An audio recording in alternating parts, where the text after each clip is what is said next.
And we're live. Morning thoughts, morning thoughts, morning thoughts. Shout out to Rosalind Michael. Thank you for being the first one in this morning. Thank you, Miss Gully Robinson, for being right there as well. I appreciate y'all so much. Shout out to the people going out to work this morning. Shout out to the people coming in from work this morning. Extra special big up shout out to the people who work multiple jobs. I have the utmost respect for you. Shout out to my entrepreneurs, my stay-at-home moms and pops, my retirees. Shout out to the drivers. Shout out to the Uber driver, Lyft driver, truck driver, taxi driver, food delivery drivers, round town and long distance truck drivers. Shout out to the crossing guards. Shout out to the school teachers. Shout out to lawyer, doctor, Indian chief. Shout out to law enforcement personnel, medical field personnel, construction workers, heavy equipment operators. Shout out to whatever your job description is. Shout out to you, first responders. Shout out to every single clean-hearted, good-hearted person who wants good for others. As much as you want good for yourself, you're a good person. If you want good for others as much as you want good for yourself, you are a good person. Shout out to you. Manners and respect, and thank you for being here this morning. Audrey Wright, big up yourself. DR is in the building. Sandra Gardner O'Gillespie is here. Haven't seen you in a while. Thank you for being here. Virtuous Fire, Sharon Spence, Perlis123, Kaz Robinson, Dorothy, Audrey Wright, Darlene Walter, Riley. Great goodies.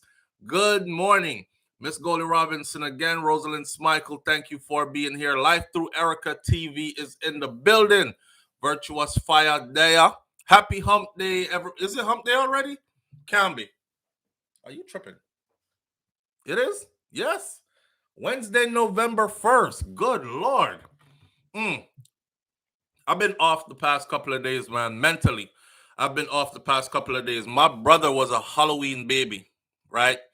Told y'all I lost my brother a couple of years back.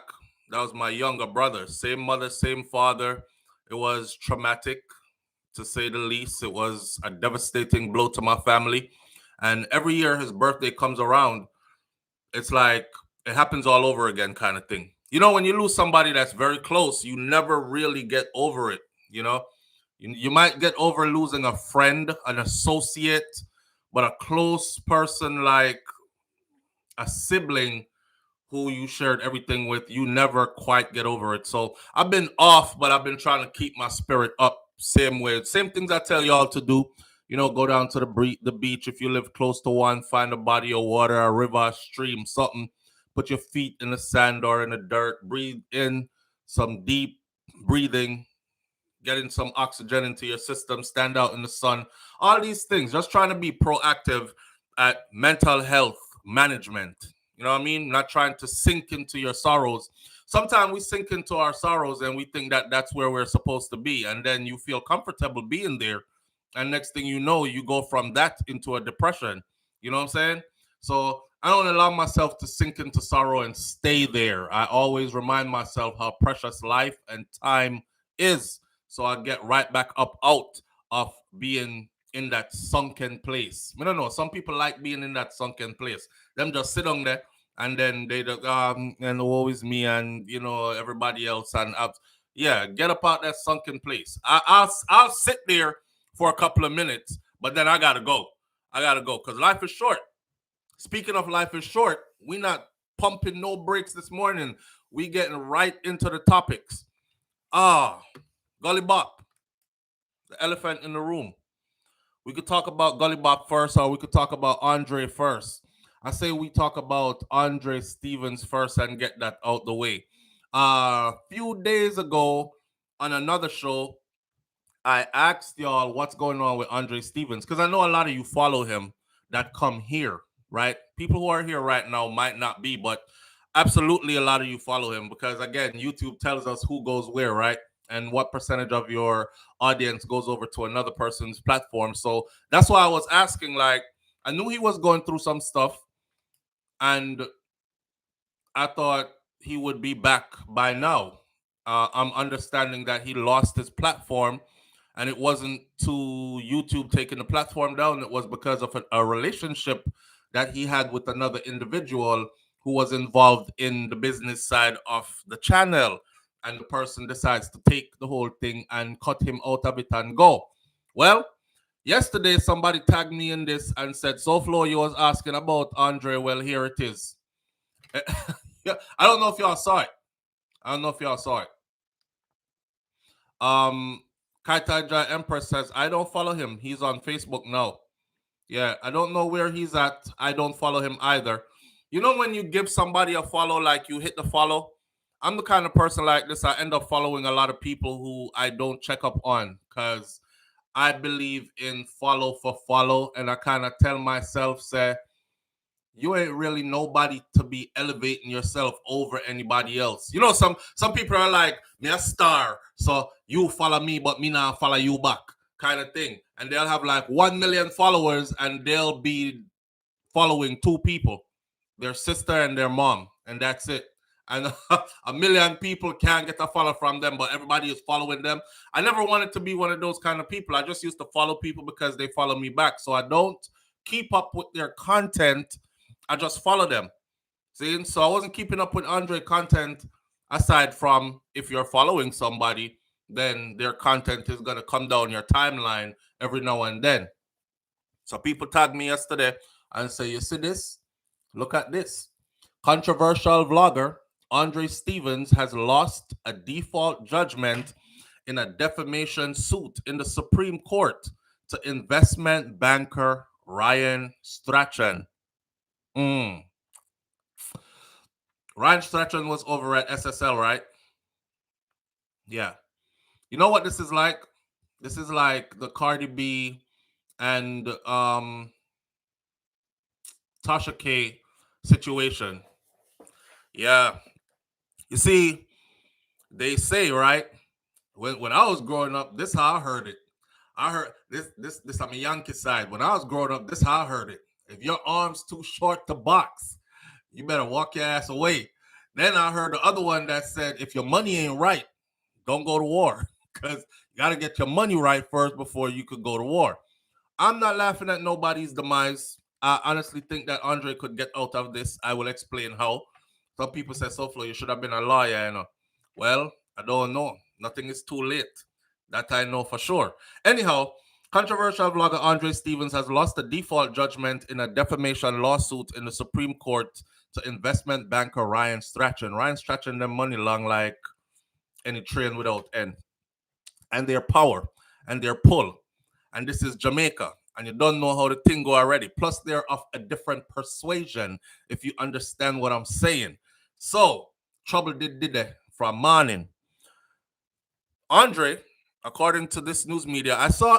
Let me before I go any further. I saw his when I saw it yesterday after they pinned me in it. I went over to Andre's stuff to see if he was responding, and he did respond. He reposted what the Gleaner posted with his picture on it, and he said, "Wow, couldn't get an interview, couldn't get a something. Like he said, no publicity for the back to school stuff that he did or whatever. But quick to post me up like this, my demise or something like they're plotting my demise or something. I don't know. Anyhow, y'all can go look over there and see what it is that's going on with him. You know, I'm one of those people who really truly wish good for others more than as I wish for myself, not more than for myself.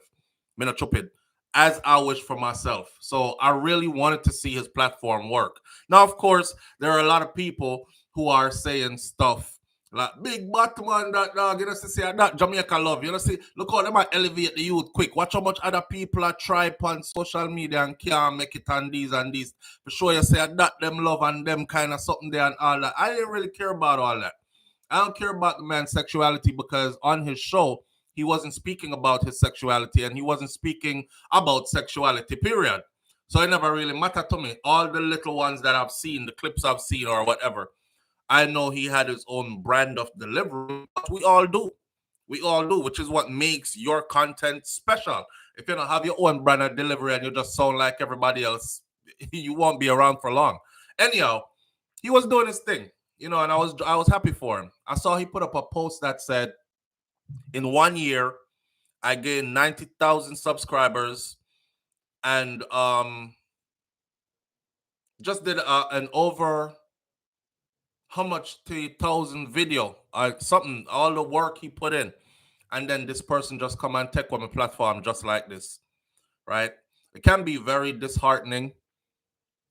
I the amount of work that goes into this, if somebody was to just snatch it and say I feel them now, I would feel some kind of way. So I learned that they rebranded the YouTube channel, but they were still using his image for it, right?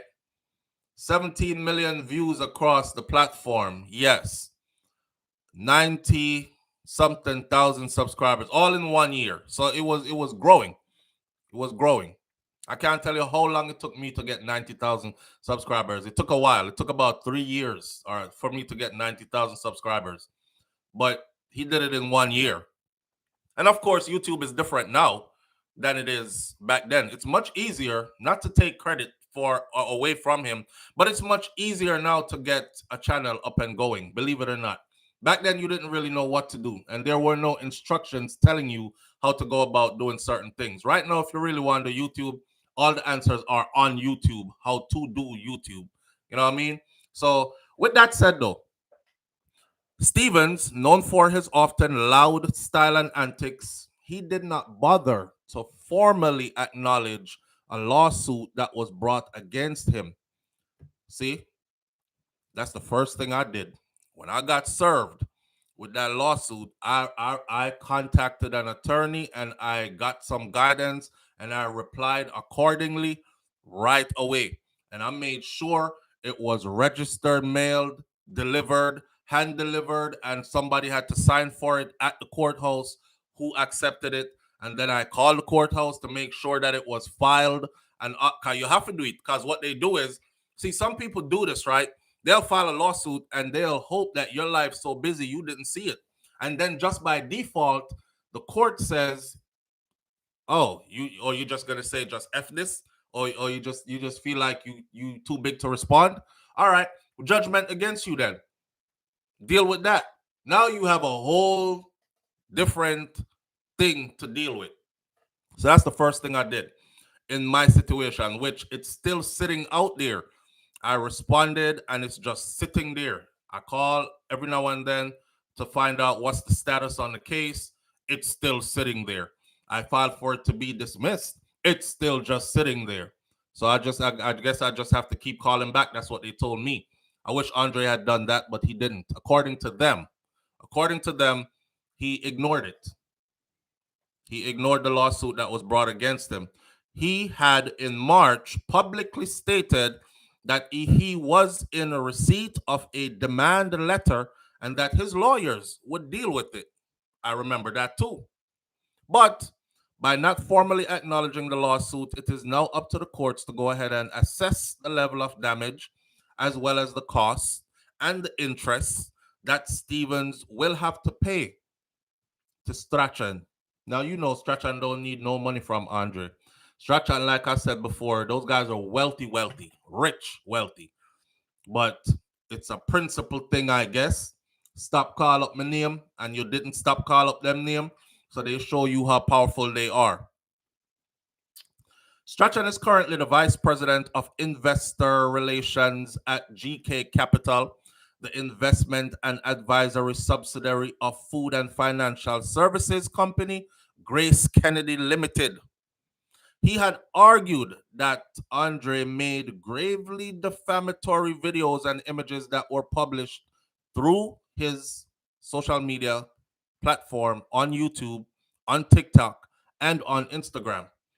Attorney Trevor Cuff of the firm Cuff and Shaw said that Stevens maliciously besmirched the reputation of his client, who is an eminent and highly respected senior member of his profession with several postings on February 5th, the 7th, and the 18th. Those are the days. The letter alleged that on February 7, 2023, Andre Stevens, operating under the username at Andre underscore Stevens 876, published a video on the social media platform TikTok containing a number of malicious and disparaging statements and innuendos. The letter demanded that Stevens cease and desist from uttering any further false and malicious statements or innuendos against Mr. Strachan. The letter demanded an unqualified apology in terms to be indicated by the law firm and to be disseminated by way of YouTube handle.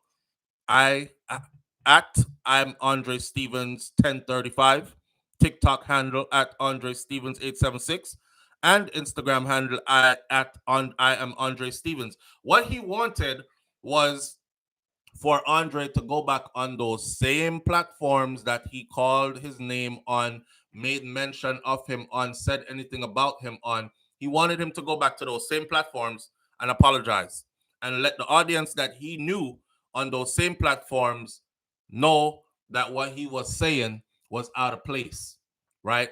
And he was acknowledging that. That's what they wanted from Andre.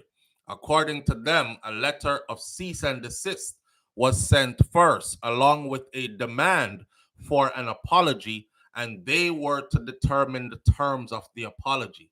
And the terms of the apology is you are to go back on the TikTok under that handle, the same name, on your Instagram, on your YouTube, under these same names, same accounts, and take your damn story back and say something different or apologize to me. He didn't do it. Lawsuit came. The letter also demanded a reimbursement to our client in full for his legal costs. You know, when people sue you and then take a big lawyer sue you, when somebody sues you and they use a top lawyer to sue you and then make you pay the fee for the top lawyer that sued you and you lost, that's like hurt on top of hurt. Kind of like what happened to Tasha K. I don't know if her lawyer was a top lawyer, but Cardi B's lawyers are top lawyers for sure.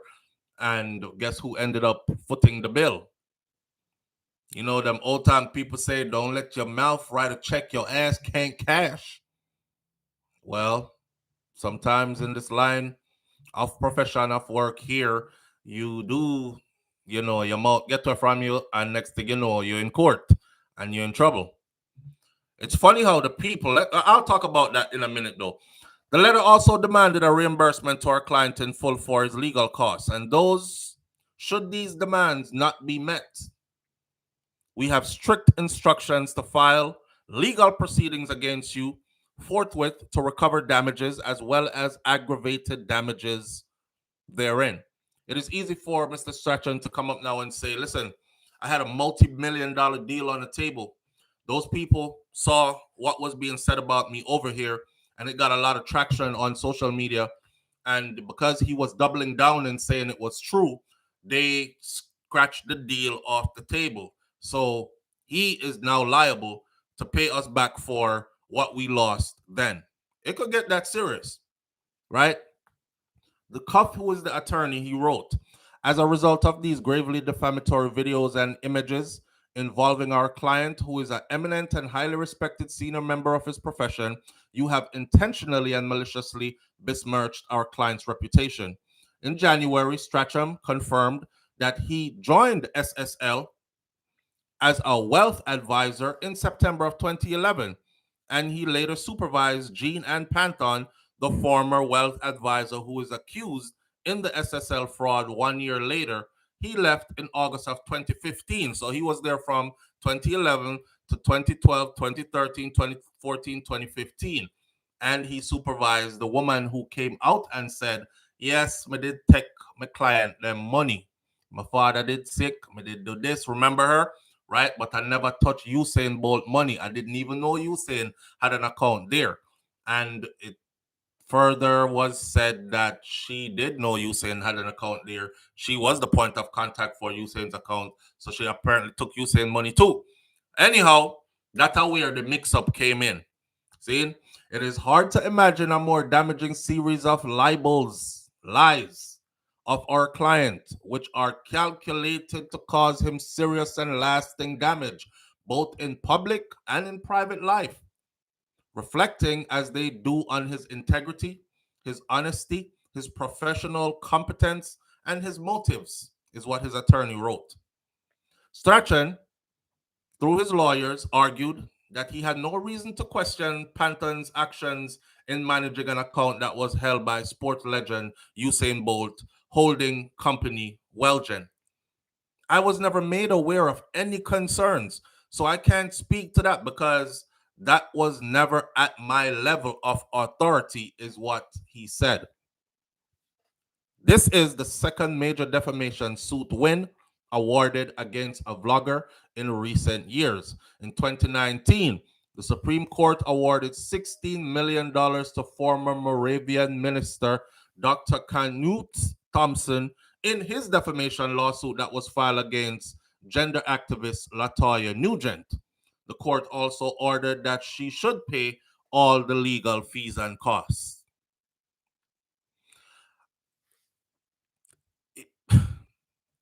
You know, I have a thing called battery in my back. Let's hear me out. You see these people we call fans and friends and those that show up and yeah and go on and do it and no mind them, Andre. Say what you have to say and we love you and we support you and we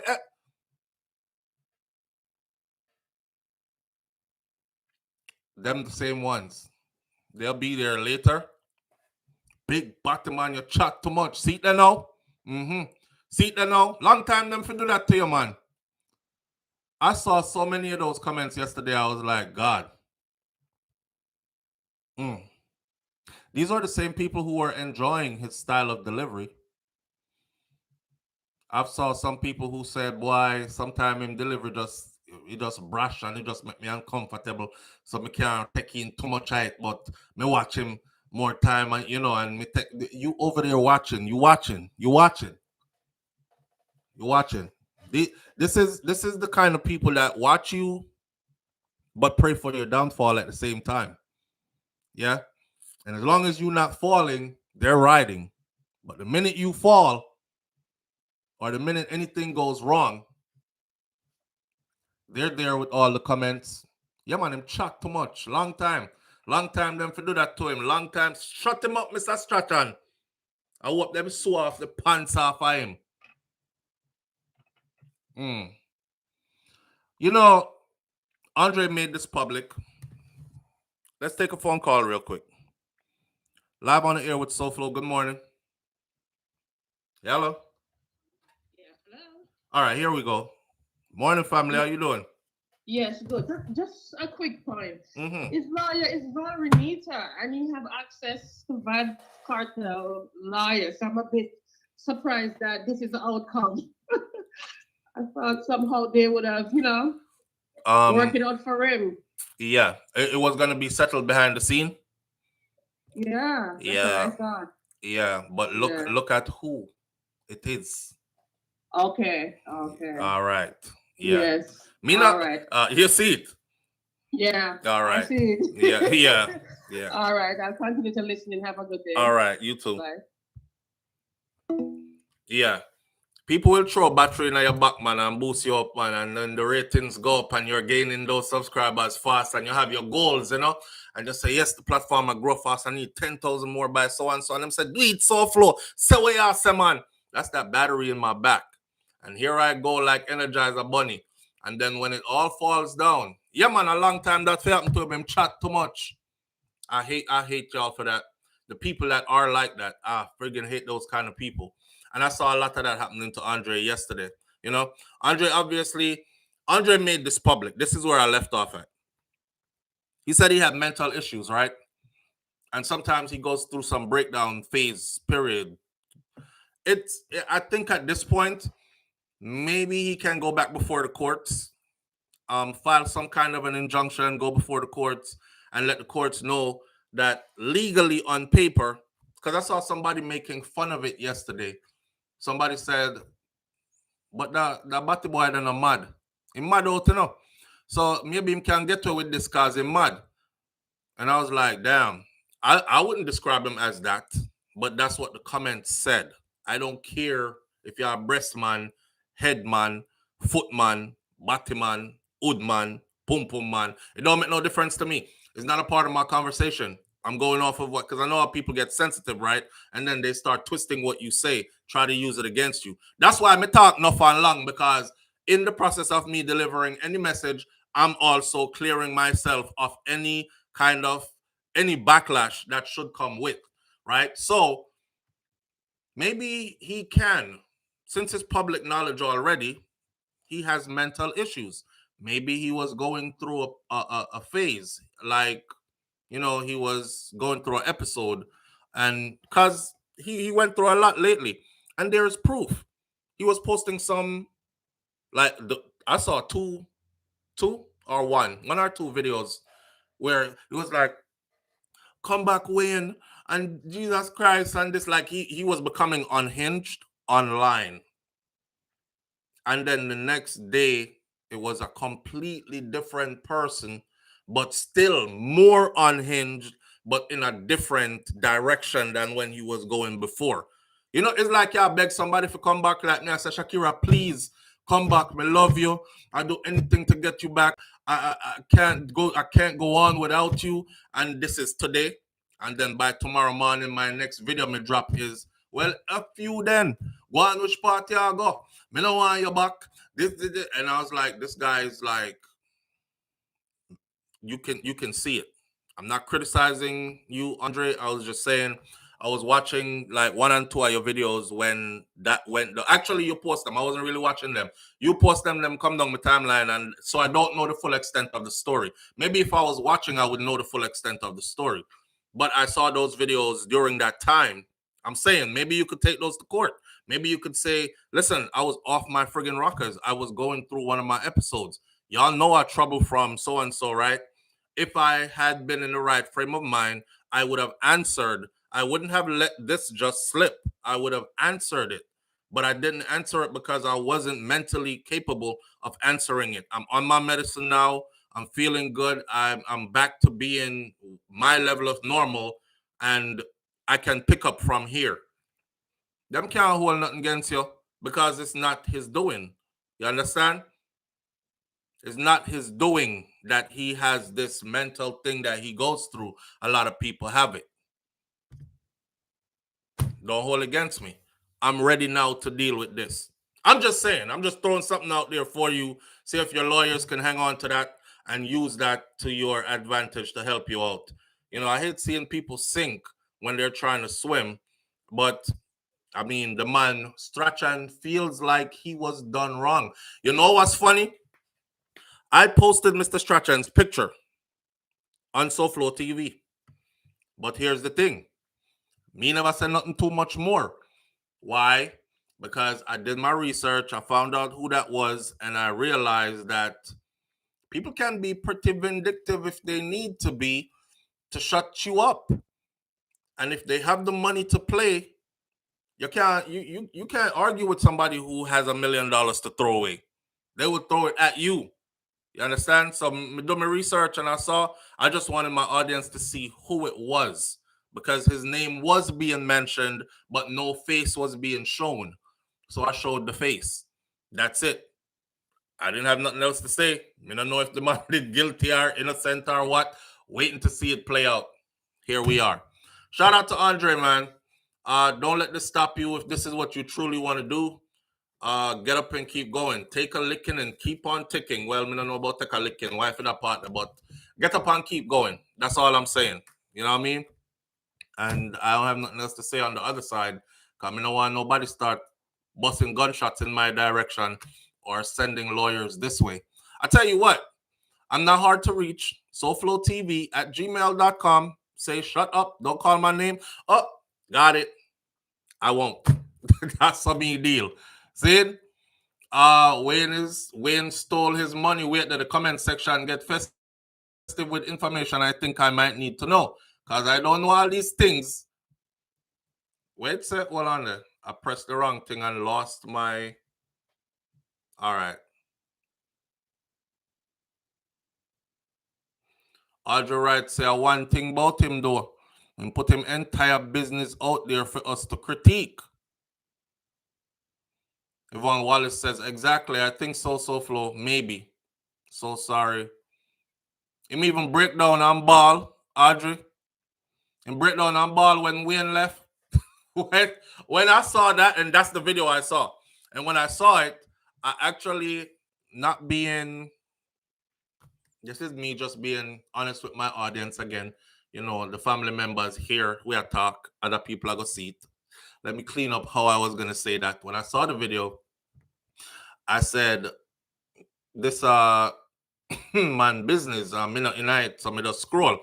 You know, it's like, oh, my lover has left and gone. Okay, bye. I didn't care about it. In a people business like that kind of thing. But I sit down and ball and all that. Yeah, that's the video I'm talking about. Wayne is who stole his money, channel, and deleted his videos. Wayne, you is a wicked. I'm not even call Wayne name, because next thing you know, I get cease and desist. I know business with them business. And then work out them thing. Yep, and he also did a video last night where he balled too. Jesus Christ. So he's balling. So listen, the brother telling us him have mental issues and he goes through his motions here and there. So, you know, things can happen that will trigger him to act emotional. In his defense, Fisher, yeah, gonna life, that part there.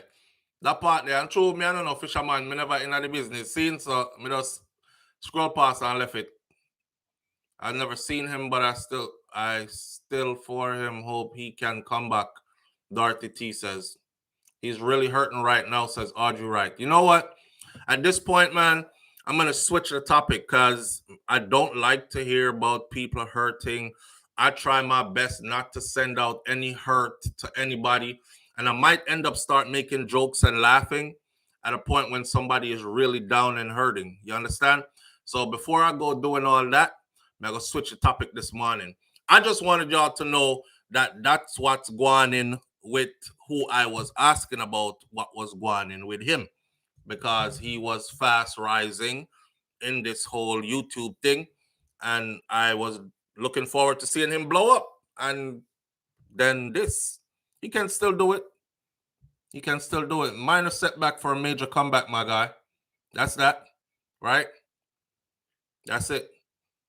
I don't like kicking people when they're down, and I don't like making fun of. If you're gone, that's another story, because you're dead and gone, so nothing can be done there. So, with that said, we make this smooth transition over into talking about Gulli Bop. Bop, bop, bop. Every girl want to walk off for me. Boom. Oh my gosh, man. When I heard the news, you know, matter of fact, first of all, this is exactly how I got the news yesterday. My children's mom, first wife, she texted me and said, how come Jaden is not answering his phone? I'm texting him and he's not replying. And I said, I took away Jaden's phone for a couple of days, right? Can me do them something there? Take away the picnic them phone, put them on punishment. I can't beat them, right? So I just take away things from them. I took away his phone.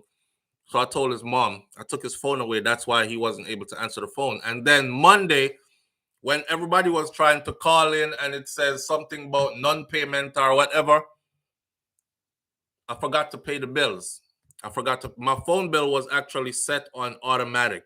And I have I think I have 5, 6, 7 accounts on one. 5 or 6. Something like that. 6 accounts on one. 6 different on one. Everybody's device is on my thing. All the kids and myself. So, but it was hooked up to a card that I have had with the bank for years. I didn't realize that the expiration date for that card was coming around. So the bank just automatically stopped my card and send me a new card. When I saw the new card come in the mail, I said, I didn't order this. The letter that came with it says your old card is about to expire, so we went ahead and issued you a new card. You can go ahead and destroy the old one. And then, but I have all these stuff hooked up to the old card, right? Now me have to go figure out who is getting paid monthly off of that old card. Or my advice to you is this: attach all those bills directly to an account. Because once the card have to change, the bank could call you and say, listen, there's a breach of security for people's whatever. We believe that your information might have been a part of, but we're still monitoring your account. Everything is safe. Just for safety measures, we're going to go ahead and change your card. This wasn't a debit card. See, this was a major credit card. Them cancel my card and send me one new one. So I'm sitting here thinking my bill automatically is paid and all the phones are off. Everybody phone off. Anyway, that's how I heard yesterday. So she texted to ask, why is my son not texting back his mom? And I told her I punished him by taking away his phone for a couple of days. Then on Monday, I forgot to pay the bill because it wasn't hooked up to my card anymore and I didn't know it. Then she said, you heard that Gulli Bop dead? This is early yesterday morning before anybody else put out nothing. I said, nah, but you know them always I say Bop dead. So it's probably one of those again. She was like, I don't know, it's true. I think it's true though, because it just came out like half an hour, 30 minutes ago. So I went and did some research. I couldn't find anything on it, and I didn't want to be the first one to jump. You know when people happy say you're dead? So them are the first one will jump out and say, SouFlo is dead. God forbid, me not ready yet. SouFlo is dead, but anytime you ready, me ready, but me not ready yet. SouFlo is dead, and them happy, and then later on you see me walk past, and they're like, well, we thought he was. I didn't want to be that guy, so I didn't say nothing. But the first article was published by, and I'm going to give them their credit. It was published by 1876 Entertainment. 1ONE876 number and then the word entertainment. They were the first ones early in the morning that published it. Gulli Bop is reportedly dead. Pastor Christopher Tate, who is now preaching live on Facebook, Jesus Ark, confirmed that Gulli Bop had passed away. And when I'm seeing this, I said, oh, damn. It is true. It is true. Somebody come back and say later, SouFlo, that the man there no pastor and nobody no ordain him or anything like that. Him just get up and call himself pastor. Okay. That's why I said self-proclaimed. That's what self-proclaimed means. Right? You proclaim I am a self-proclaimed black belt in karate to the 3rd degree. It doesn't mean that I can actually do black belt stuff to the 3rd degree. A real black belt person is gonna kick my ass, but I'm self-proclaimed black belt. You get the point now? All right. Confirmed it. He was preaching and he said, see, Gulli Bop dead and gone. You're gonna face your judgment in the name of Jesus Christ. You all are followers. But before we get into all of that though, let's talk about his family being happy for his success. Let's talk about what the pastor went on to say. The same pastor, prophet, he's a self-proclaimed prophet as well. Christopher Tate, an ordained pastor of the Christ in Chris Healing. This is the Loop News out of Jamaica labeling him as an ordained pastor. I don't want no cease and desist, and I'm doing some defamation of character something because SouFlo I was ordained, but you're up here spreading rumors about I wasn't. I said self-proclaimed because that's what the first report said from 876. Today, in the Jamaican news, it says he is a ordained pastor.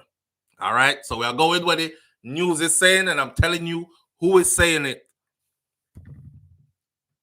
He is the ordained pastor of the Christ in Chris Healing and Deliverance Ministries. After confirming the death of popular entertainer Gulli Bop, told Loop Entertainment that many people wanted Gulli Bop to die. Gulli Bop, whose real name is Robert Lee Malcolm, died earlier today at the age of 59 years old. He was Bop dead young. He was in the hospital for 2 weeks, but we know people that died younger. He was in the hospital for 2 weeks. The last 2 weeks, we hadn't seen him. And it is confirmed that he had passed away. He never had to die this way, is what the man said. They wanted him to die. I will talk to you later. I'm preaching right now, live. Gulli Bop reportedly struggled with health issues in recent months. The DJ did surgery in 2022, and 1 year later, he did a kidney transplant. Remember when a lot of us was wondering, why does he have a stoma? Why does he have a colostomy bag? You know, well, people call it shit bag. Why does he have a bag? And later on, he was asking for help, and Miss Donna was saying, him need bags, him need more bags. And he was how much? $100, hundreds of dollars for the bags them in Jamaica, and he goes through a couple of them per day and all these things. He struggled with health, he struggled with financial issues towards his end. He had a whole kidney transplant. Them did want him dead. Uno glad say him dead. Go on. This is what them did want long time. Them don't want to see him alive. Uno class him, uno criticize him, cause uno want to see him dead. The man's sick and a shit up himself. Everybody I call you to confirm that Gulli Bop is dead. Stop worrying about Gulli Bop. It is finished now. Everybody wanted to see him dead. They don't look at the earthquake and wake up and change them dirty ways. Tate said during his online service at Jesus Ark, carried live on Facebook. He added that Gulli Bop give away everything. They said he was a cokehead. But he couldn't coke out everything. He gave away everything. Pastor Tate said that Gulli Bop had been baptized at an associate church before his death. Gulli Bop rose to fame back when the video freestyling on YouTube, the man in the gully, he was very dirty, and people just thought it was a fun thing. Some producer went and found him and clean up the man and clean up the song. And boom, every girl want to walk off of me was born. And from there, it was on to fame. Gulli Bop rose to stardom in a way that many people wish who are in the industry. Still wish to have captured. You know, we see new people come onto the scene and they're doing their thing, but they're like working towards a bus kind of thing. Bop, bus. When you are walking around the country and people picnic, granny, everybody does follow you around, so at your feet, so I'm gonna call out your name, so you are the new sensation. You would think that a person who gets that kind of fame would be somebody who would have to be handsome by certain standards, right? Teeth them have to clean, mouth have to look right, body have to shape good, all these other things. And it wasn't. It was a man from the gully who obviously looked like he was living in abject poverty, and most of his teeth were missing. Even some of them, like if you went did a close-up in his mouth, you would have see like some little green. I don't know if him did eat callaloo the day for that picture there, but some little green something did around some of him teeth, the two post teeth them when I'm having at the front and these things. You know, and he came up from all that.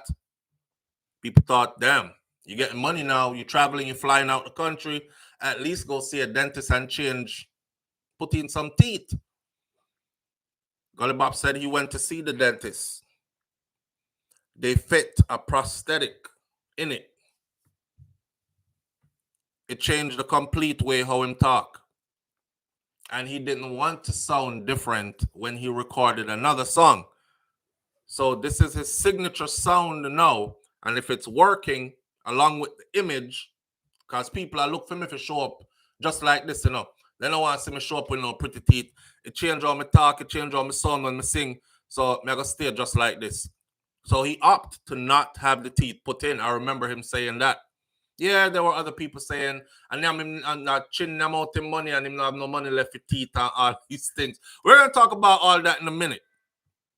But it was him who personally decided he didn't want no teeth in his mouth. The pastor went on to talk about Gulli Bop's last days and his last moments, you know, leading up to all this. He said he had he got a new kidney, but he's still not able to function the way that he wanted to with the kidney. He was healing and using bags and people was trying to hold him down in every way they can. Now, I'm thinking a lot of people are on a list for kidney transplant. Somebody asked me yesterday, SouFlo, is it that easy to get a kidney in Jamaica? Well, here what. Over here in the US, on your driver license, they ask you if you want to be an organ donor, right? And you can tick yes, I do, or no, I don't. In Jamaica, you got to think about this. 1,000, easily every year, 1,100 and something people get murdered. Usually it's by shooting, death, shot in the chest, in the back. Now, I know that a kidney has to be maintained at a certain temperature and in certain condition in order to be. But enough people get shot up and go hospital and dead. Enough people get, and autopsies are always done. So I'm thinking it's probably easy to get a kidney in Jamaica. I don't know if he actually did. Some people are thinking Jamaica is so behind that Jamaica can't do kidney transplant and you must have a fly go foreign for it. You know, we have bright doctors that are very capable. This is why I'm damn angry sometimes at the state of our healthcare system. It's like the government ain't putting enough into it, but we have the minds. We have very bright people, very intelligent people that can do just like and even better than what you overseas doctor them do. I was watching a documentary about a volatile part of town, and boy, the gunshot them just a ring out constantly. This particular hospital and these team of trauma doctors, they showed you the inside of the hospital. Them show you how many people come in with gunshot wounds on a regular basis, you know.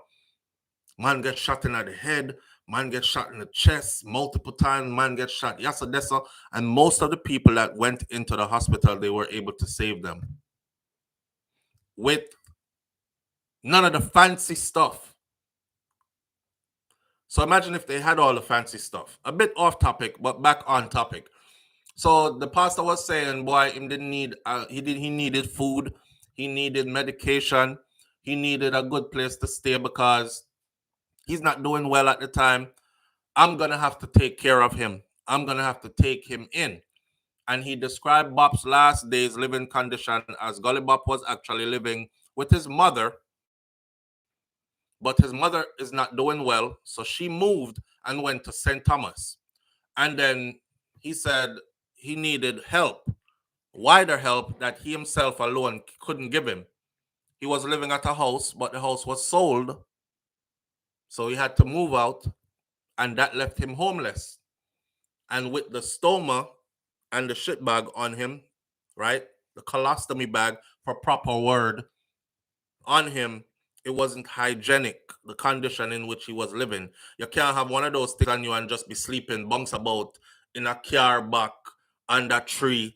You know, you're not cleaning yourself properly and all these things. And he was concerned about these things. He said, in the end, he believed that God sent him to Gulli Bop and Gulli Bop to him, because it was going to be his duty to clean him up, to send him home, if you know what I mean. Clean him up to send him home. And he meant clean him up spiritually to send him home. So this is not why now he's saying Gulli Bop actually gave his life to God in his last part of life and all these things. And he also said that Gulli Bop recorded quite a few gospel songs before he passed. So I'm wondering, might we see a Gulli Bop gospel album? It might drop. It might drop. You know, life is funny. I was, for research purposes, if you go look at my video I put up yesterday, you will see high definition videos of Gulli Bop, different songs. And yeah, I know Gulli Bop, but I didn't know that Bop put in that much work. And I didn't know that he did that much until yesterday when I was doing research. I thought I was going to find like more interview clips or just random him talking online, because he did a lot of those back in the day. But he has a lot of videos, a lot of solid songs that actually sound really good. authentic dancehall. Clean too. And I said, damn, look at this. I'm sitting here appreciating this man's music, his talent, his sound, his original sound. But he's gone. And a lot of other people are going to be appreciative of it now that he's gone. So it tells you a message. And the message is, boy, when you are here, very few people will extend the arm to give you your flowers, my friend. But you see, when you're gone, that's when they have time to look and reflect and say, yo, that song you're bad, you know? Yo, the man sound good pan already, man, you know? Play the song there again. But we never made him feel that good when he was here in his presence. Play the song there again. Here's the thing. None of us don't know how we're going unless you have planned suicide. None of us don't know how we're going. We don't know our moment. Even if you're sick right now from cancer, you could go outside and there's a car lick you down instead, and you think that the cancer did go kill you, and it wasn't. So none of us don't know our moment, right?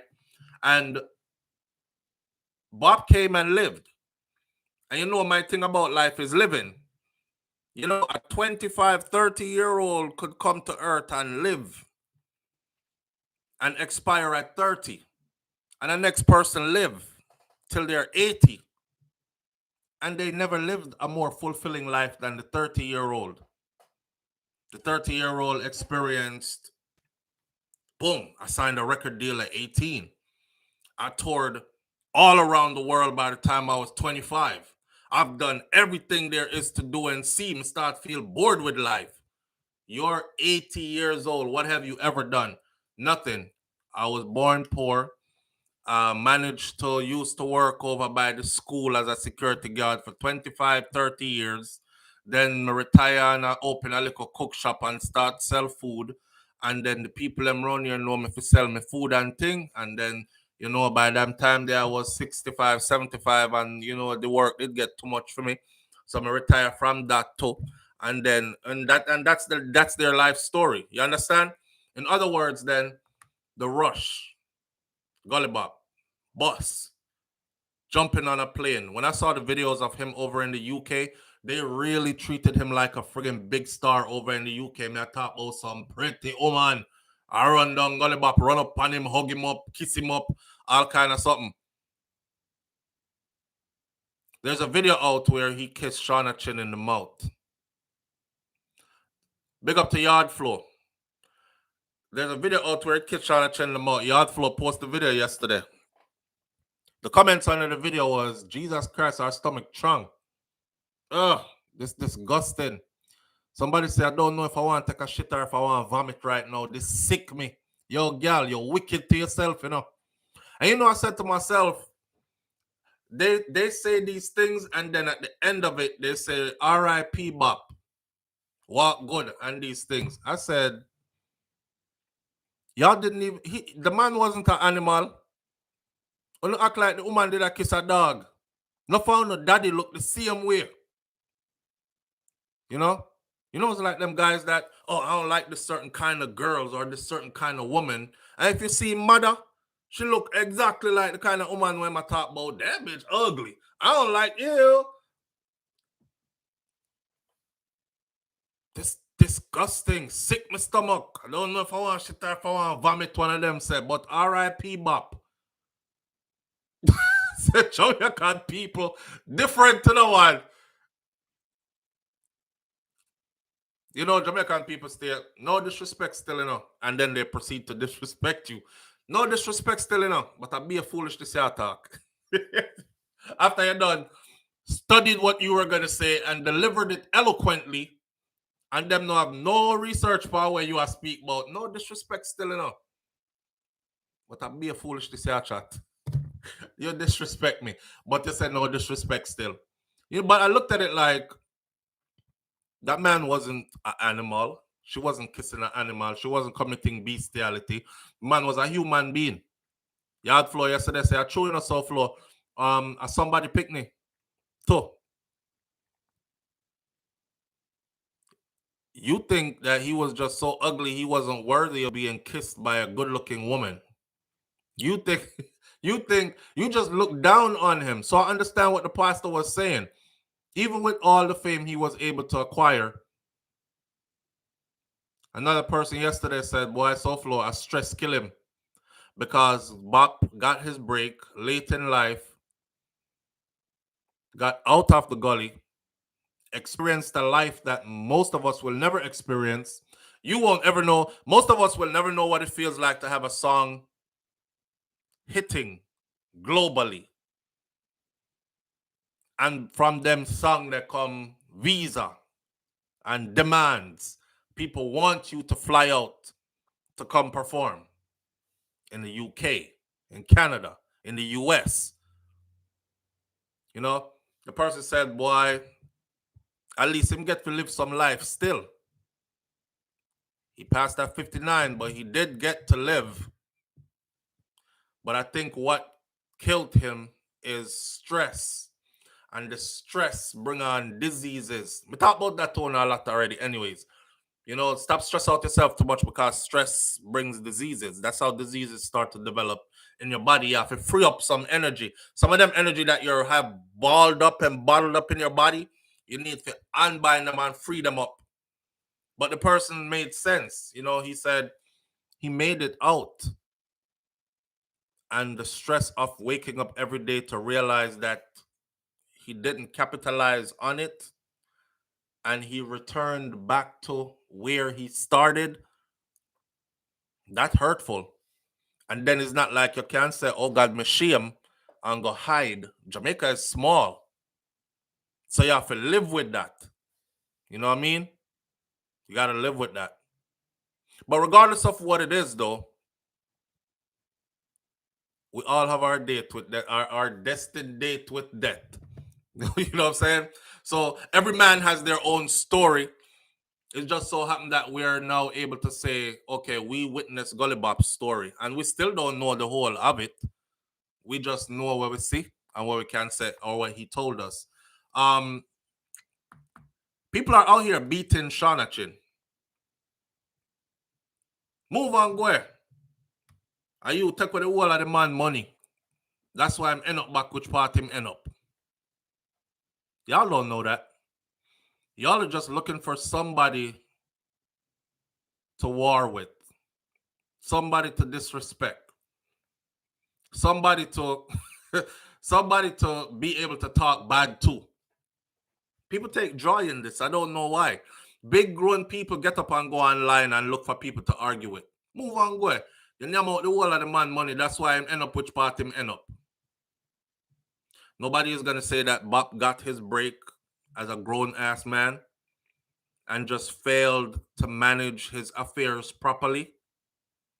You know, I gotta blame a woman with it around him. Everybody knows a woman costs. Whether she's your wife or your girlfriend, woman costs. See? So, what you think? I don't think she named out him money and left him destitute.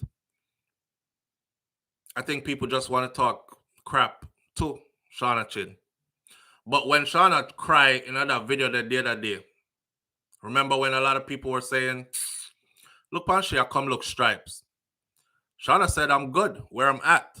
Me not chase no fame or nothing. And I heard from multiple sources, including someone who's very prominent in the industry, that she's doing very well. She has multiple stores. She's doing her thing, and she's doing very well. So she was just, I think when she saw him, it registered. Because the last time I spoke about Bop, what did I say? The last time I speak about Gulli Bop, what did it say? For those of you who watch and listen, what did I say? I even told y'all a story about me being in occupational therapy and how when I go in to treat my patients and whatnot, and then when I'm leaving, I would say that person is not going to make it through the weekend. And it'll be Friday evening. And by the time I get back to work on Monday morning, they'll be like, how did you know that? I'm like, how did I know what? How do you know that Mr. Benson wasn't going to make it through the weekend? You said it right before you left. I'm like, because I could see it on him. I don't know. I went in the room. I spoke to him. His face, his voice, his tone, everything said, I'm saying goodbye. I don't know how. And I kept pointing people out till one of the nurses said,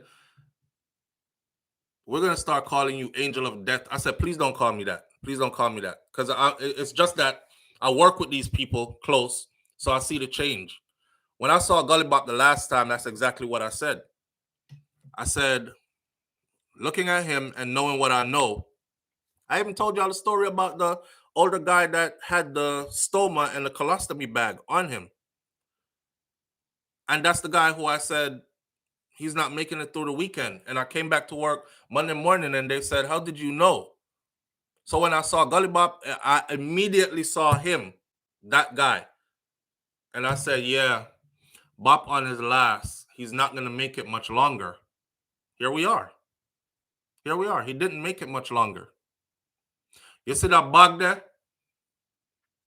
I don't know.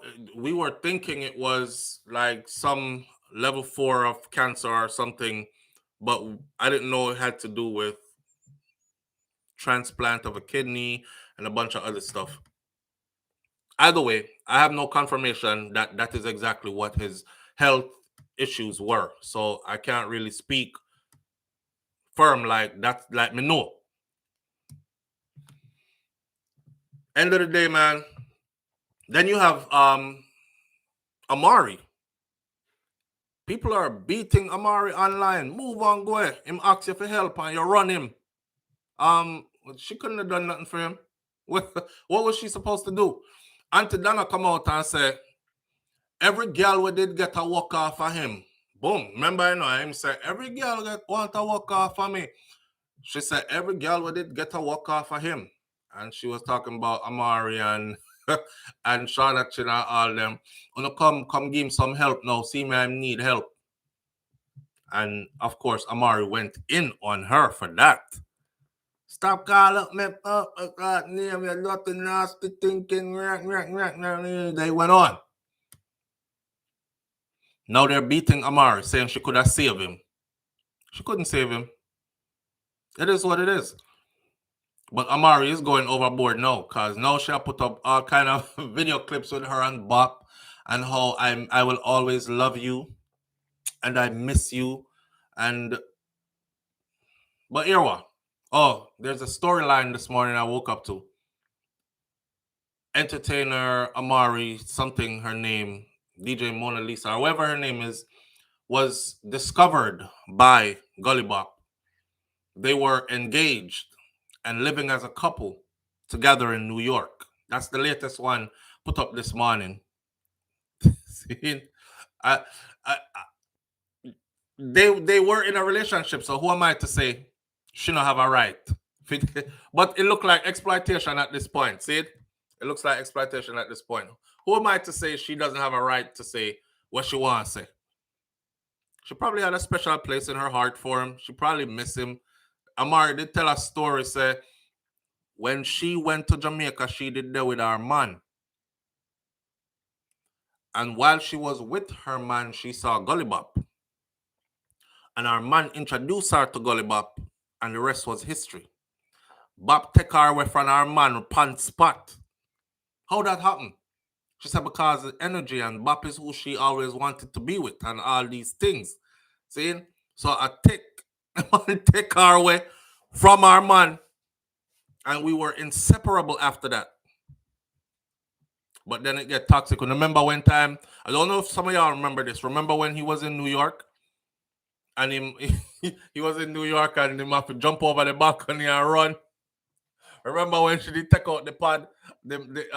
She lick him with our maxi pad, the bloody pad. Boy, you see how life is? Some madness still go on, you know. And next woman pull up outside. The next woman jump on the live and say, meet me outside. I'll take you away. And Bop run. And chuck off over the balcony and jump in at the lady car and the lady take off. Zing! And Amari was on live. See it there now? Him gone with woman. Kind of remind me of Dewey and Queenie. Mr. Dewey, of course, Queenie now. No, Dewey say I'm ready. Dewey say he has escaped. And we're gonna talk about them on a different day, cause for them thing need air out. But they went through their thing too. And it wasn't our life, it was theirs. So she probably did have a soft place for him and wish things could have worked out. You know, he's a man where used to cock you up and deal with you a certain way. It's your lover. Regardless of what, you still gonna feel something when life ends for him. Bigger than that, anytime somebody who you were close with at one point passes, it kind of flashes your own mortality in front of your eyes. You know, I remember my uncle saying, when the people who raise you start dead off, the typical Jamaican, them not say pass away or anything. When the people who raise you start dead off, that means it's time to get your life in order because you are going next, right? And you laugh, but it's true. Think about it. When the people, morning Elaine Brown, morning family, when the people who raise you start dead off, get your life in order because your time next. When you start see all the entertainer them where you did grow up on, who sing the favorite song when you did in a high school and junior high and elementary, primary and all these things? Who delivered the big hit when for your early college days and your graduation for high school, your sweetheart song, the song you thought you were gonna get married to because you and Dottyfoot Dwayne was dating at the time and you thought you was gonna clean up Dwayne and make him a good person. That's before him turn gunman and pitch himself over a wall. Who was that artist? When you see them people that start pass away, when you see your uncle and your auntie them who did raise you and used to can beat you like them and your mother and father, when them start pass away, when you see grandma gone, when you see grandpa gone, when you see your parents get up in an age, if you live that long, just know say are you next. Next in line. Yeah, so we laugh, but it's facts. You see this thing I call life? Nobody come through here and stress out yourself too much and take this to great heights of stress. Because it's short. It's short.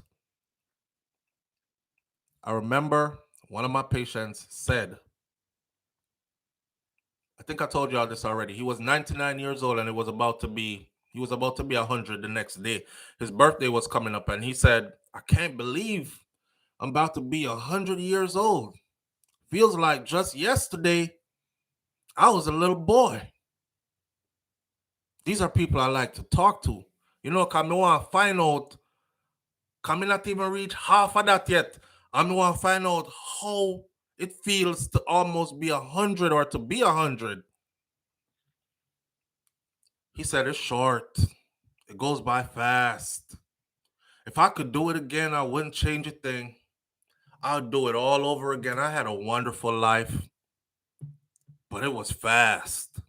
You know, I wake up today and I think, how did I get here? You're 99. So that tell me now, so what? Even if me live to 100, it's still short. There's one point in life where you start to wish, right? You're 20, you're like, you're 16, you're like, I can't wait to be 18. Because when you feel like when you're 18 is when them say 18, you can go on your own or whatever. Then you reach 18 and you can't buy yourself a drink in certain places because them say you have to be 21. Then you're like, I can't wait till I'm 21 because I can buy myself a drink, go into any club I want to, young people stuff. Do this, do that, fly here, go there, whatever. Then you reach that. Then you reach 30s. Then you reach 40s. Then you're like, okay, slow down, slow down. But time ain't slowing down. Time just keep going. Time just keep going, right? And then after a certain point, you spend the rest of that time trying to be like, well, some people do, trying to reverse time. That's why you have some people who do surgeries and Botox, this and whole heap of makeup, that, and dye them gray quickly as it come in.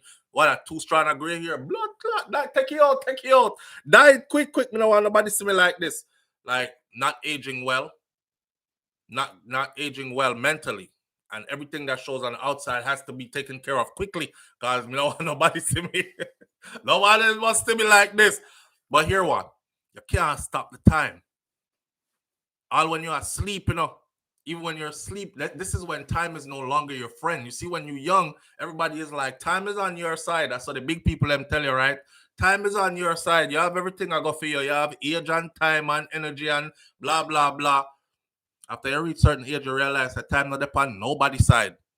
All when you're asleep, you wake up in the morning. Remember when you used to sleep and wake up and you wake up and your face look fresh, creaseless. Now, when you sleep and wake up, it take about 30 minutes for the wrinkles come out of your face, right? You wonder why your face looks certain in the early morning. You have to tell people, this is my morning face. Give it like 30 minutes for the wrinkles, them smooth back out.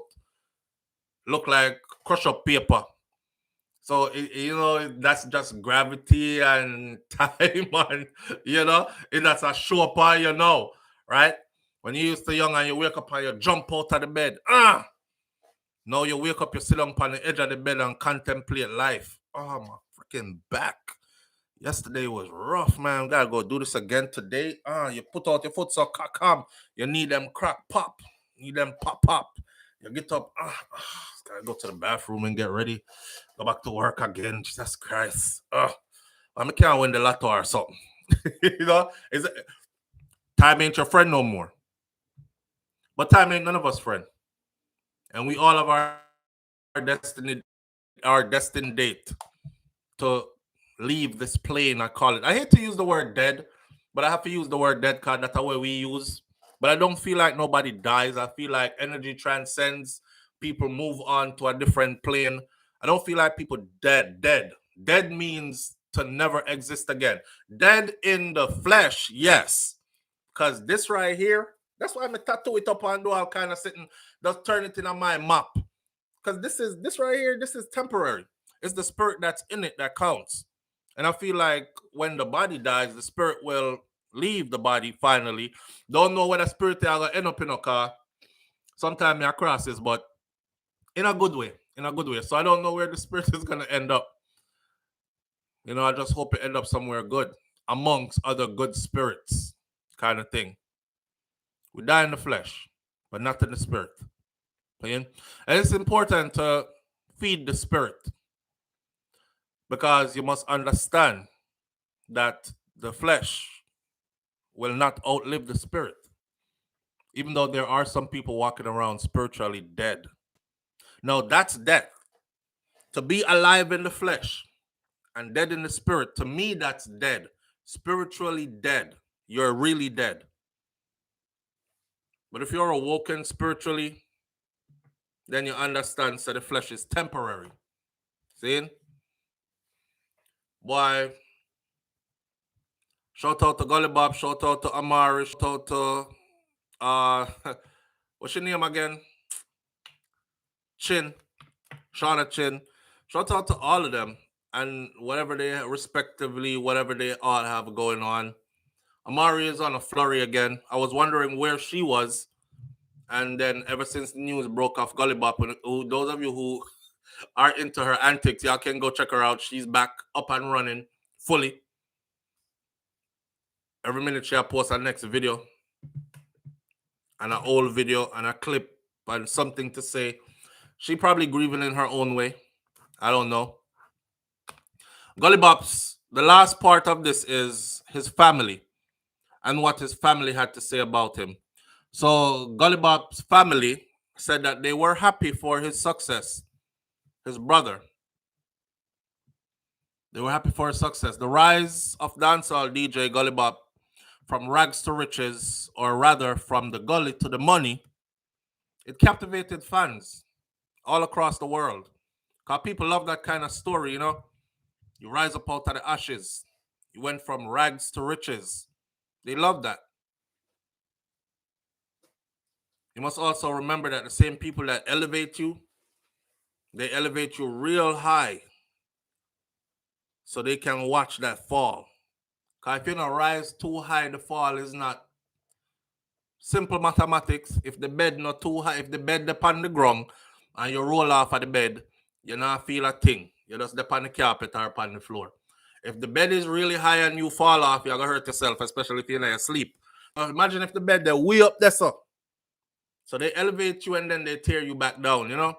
But a lot of people were rooting for him as well. Captivated fans across the world at the time in history when the word viral was used, mainly to describe viruses and being a media sensation as well. And it was hardly even a thing locally, like in Jamaica. You gone viral. See how time fly? You gone viral. And Gully Bop went viral. Big. And just as the dancehall world had a front row seat on social media with Gully Bop's success, so too did they binge on his fall from grace. Yeah. Enlivened by his tabloid capturing headlines, dishing out his domestic disputes, like him fight with Amari in the apartment in New York there. His brushes with the law, the accusations of drug abuse. Him tell SouFLoTV got summer thoughts off in your mother. That's, that's a Bob tell me if you got summer thoughts off in your mother. I said, wow. But that was Gully Bop. And you know, me never answer him back anyway. Like, summer thoughts off back in your mother. Summer thoughts. I want summer thoughts. Oh, somersault. And I said, summer thoughts off in your mother. Can't teach them, did. The curtains closed when Gully Bop died at the Kingston Public Hospital last Monday. Here's the thing. The initial report was that he passed at 59, right? This morning, the Gleaner, which is where I'm getting this from right now. Some thought your mother. They say me? Him say, yeah, the one SouFLoTV. Some thought he was 62, is what the Gleaner said. The curtains closed when Gully Bop died at the Kingston Public Hospital last Monday. He was 62 years old. Not 59. They say that most entertainers lower their age. They never say their age. They always say a lower number. So if they're 30, they'll say they're 25. If they're 55, they'll say they're 40, 39, 40, 44, whatever. Now, the story all started in the year 2014 when Robert Lee Malcolm, a.k.a. Countryman, shot to overnight fame when a video of him with no front teeth and freestyling uber confidentiality that every gal want to walk off of me. Boom! The body specialist was born. Suddenly, he was in demand, great demand for dub plates, stage shows, and recordings. Then he went from homeless to fame and fortune. For Gully Bop's family, it was surreal, and they rejoiced at his success. But in retrospect, his younger brother Andrew Blacks Chamberlain feels like had Gully Bop been less selfish and cared more about his family, things would have been different for him. So what they're saying really is he got his bus, but he never really cared about his family. He cared about everybody else, but not his family. And I know some people are going to say, but did you all care about him before his bus? Gully Bop in his later days, he was suffering from kidney disease and a host of other complications. He underwent surgery 2 years ago. However, 2 months before his death, he sought financial assistance from philanthropist Donna Go, which is Auntie Donna, to help with his ongoing health battles as a full circle lifestyle, which had seen him again from the gully to the money and back to the gully, with a stable place to call home, without a stable place to call home. When in bus, we did feel good enough that nobody couldn't call Gully Bop dirty man again. This is what his brother said. I remember him son come to me, and him son said, Uncle, pinch me, cause I feel like it's a dream this. And then his son started crying. that his dad was no longer dirty, was no longer in the gully, was no longer seen as dirty man, and had made it out and start look clean now. And everybody a run off time. This is his brother recounting. Gully Bop's own son came to him and said, Uncle, pinch me. Cause this we feel like this is a dream. And Gully Bop has a song called Dream. You can go listen to it. His brother shared that people would point him out on the streets as Gully Bop's brother.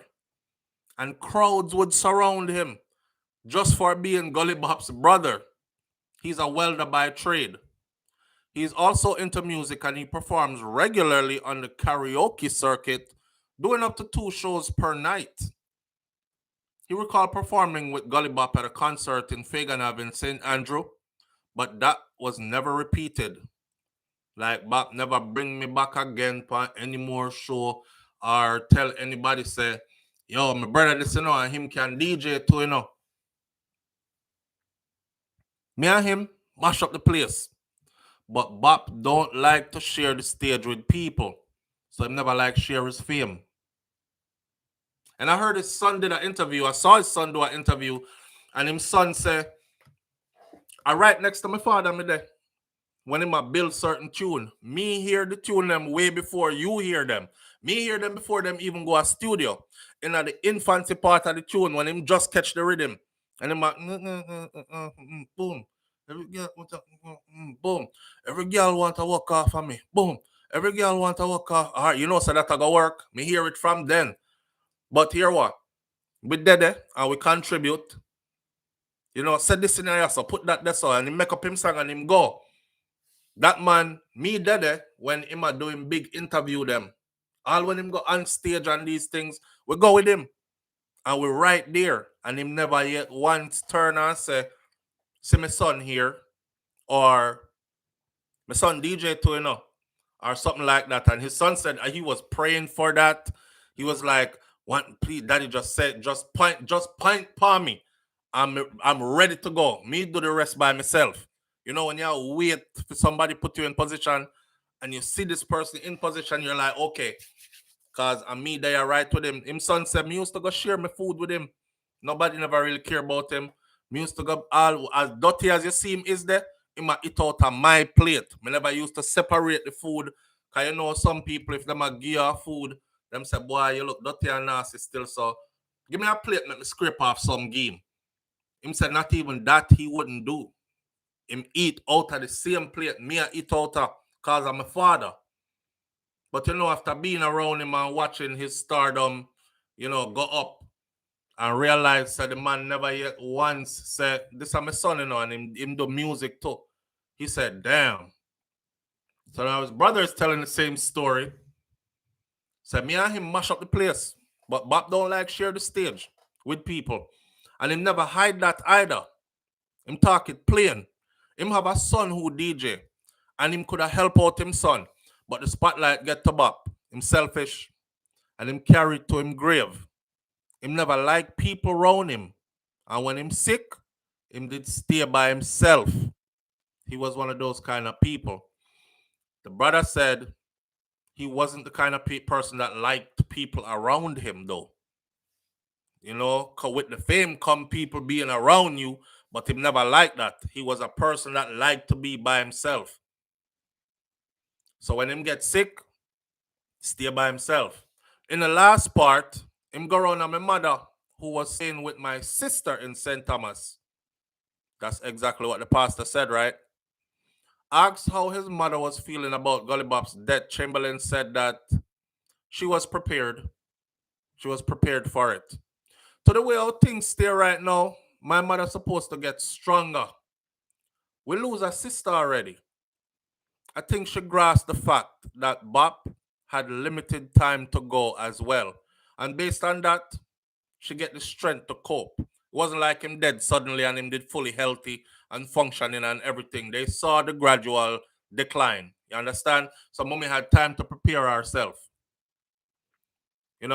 He noted that the last time he spoke with Gully Bop was just before he was admitted back to the hospital 2 weeks ago. And he said that on that same day he spoke to him, Gulli Bop collapsed twice, dropped down, unconscious, resuscitated, stayed around for a while, dropped down, unconscious again, and that's why they took him to the hospital. Bop come knock down my door. I asked me for some painkillers, cause him in so much pain. So I give him two, and I give him something to eat. He said that he couldn't eat the food, and so I gave him something to drink. Him say, me I got dead, you know. Me know me I got dead. And then he went to the hospital and him never come back out. Damn. Although ill, sick, Gulli Bop was still doing what he loved best, which was music, up to the last point. And he gave his last performance 2 months ago alongside Major Mackerel, Peter Metro, at a Rubber Dub Thursday, held weekly at Rebel T headquarters in Dumbarton Avenue. Major Mackerel said that the music fraternity has lost a great artist. Gulli Bop did go on good, man. But we could see him get sick, you know? And he was showing signs of weakness too. We really send condolences to the family. We miss and we lose a great artist. Gulli Bop is loved by the world and is missed by the world. We just tell people and artists, when you're sick, make somebody know. May his soul rest in peace. We love and respect him same way, said Major Mackerel. Gulli Bop's checkered career saw him capturing headlines on stage as well as off the stage. Among the highlights were his performance at Sting 2014 and his first overseas show in the US after getting a work visa. His fairy tale romance with manager and former fiancée Shauna Chin, and his turbulent love affair with his ex and manager at the time as well, Amari, DJ Mona Lisa, who has been sharing memories of the two on social media while proclaiming her undying love.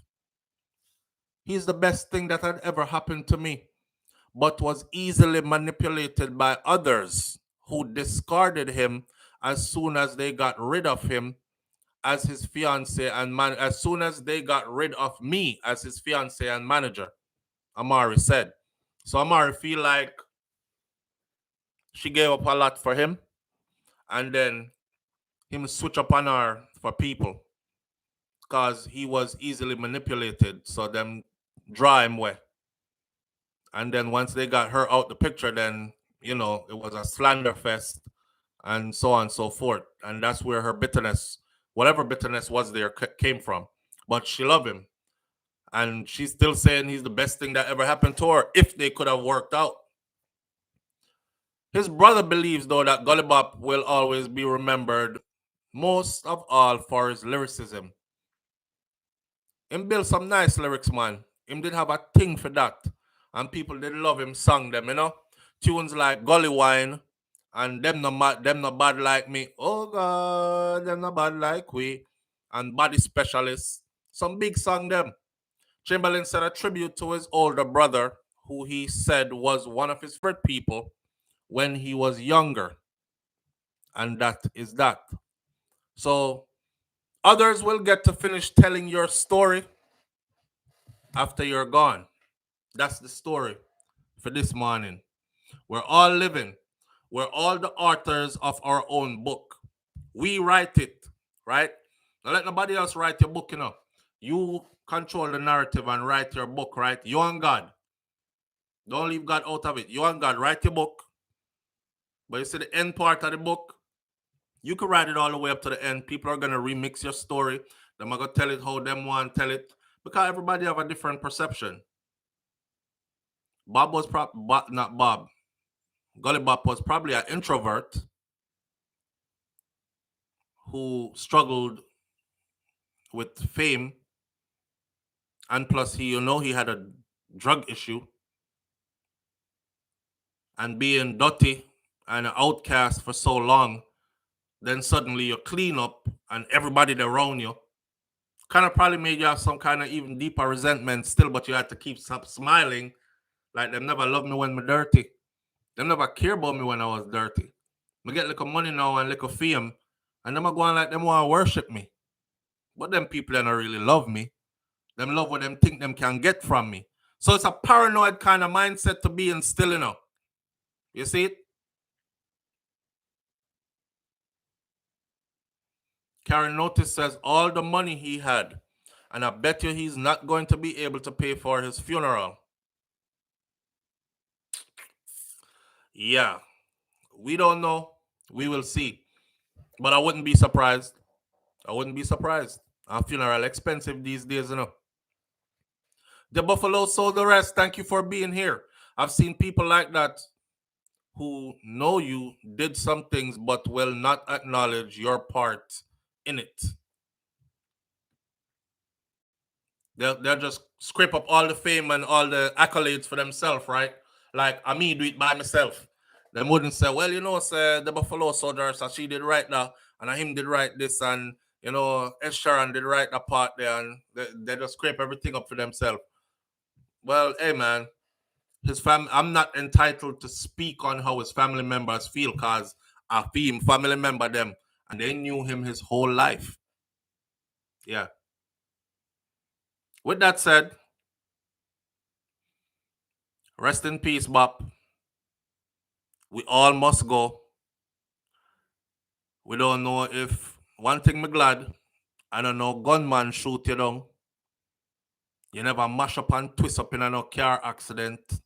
Because those are the two leading killers in Jamaica these days, right? It's car accident and killing and gunshot. You feel some pain, you laid down, and you passed in one piece. Suffering, no more. We'll remember you, man. We'll remember you. Your tune them did nice. Not lie. And the crazy part about it is now we can actually really listen to the tune them with closure without listening to the tune and then looking over here and seeing Gulli Bop and then saying, damn, he went from the gully to the money and back to the gully. Look upon him. Look how him look. You know, a lot of people couldn't focus on Gulli Bop music, you know. I'm telling y'all, go look at his music. The man did great works. But we couldn't focus on the talent and the music because so much was going on the sideline. So it was like, yo, him drop a nice hot song. Hear that song from Gulli Bop? Somebody else said no, but you see him with the doodle bag on him side. Yo, him look bad, you know, him look like him soon dead, you know, him look like this, you know, him a cuss people, him this, him rude, and him. That man was hurting, going through it, dealing with life the best way he knows how, not the way we prescribed. Human, being human. And at that, the end. The end. The end.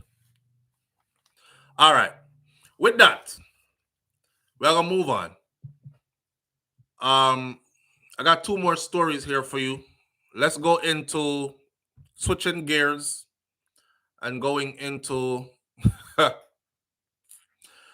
this Beachy Stout trial is, I'm telling you, somebody get to this dude. This is just my thoughts that somebody got to this man and tell him, say, you better dash with a case here. You see, if you not dash with a case, boy, I say, if you make the big man go to prison, you see all your mother, you see all your youth, them, you see all your car. Hey, listen enough. If somebody came to you and said, you done get your 19 years already, you out in 10. Them done sentence him already, you know. Them can't re-sentence him again, you know. So why if you take the whole light? But if them put the big man in there as the mastermind, him already how much years old? Him not gonna do too good. By the time him come out, him like 80-something years old if him survive. I think somebody got to this person. That's just my thought. Not saying they did. I think somebody, because everything changed. So an attorney who was representing one of the accused in the Beachy Stout trial on Tuesday continued to discredit the second witness, who is Delvelin Minot. And the attorney painted him as a career criminal, as a liar, as somebody who had his own motives to murder Beachy Stout wife by himself without Beachy Stout ever telling him to do it. And they've done a fine job so far, and he has helped them to paint that picture of him so far. Minot, who is already convicted of murder in the matter and is serving a 19-year sentence, which he is also eligible for parole after only 10 years, has been given testimony for the Crown against Beachy Stout and against Oscar Barnes, who are on trial as well for the murder of Beachy Stout's wife, the second wife, Tanya. Beachy, by the way, he's been charged with both wives' murder. His second murder trial on his first wife is supposed to start early next year. Now, Barnes is being represented by attorney Vincent Wesley and Ernest Davis. However, Wesley is leading the cross-examination of the witness on behalf of his client. This got weird. Yvonne Wallace says something is not right. I same thing me I say, Yvonne.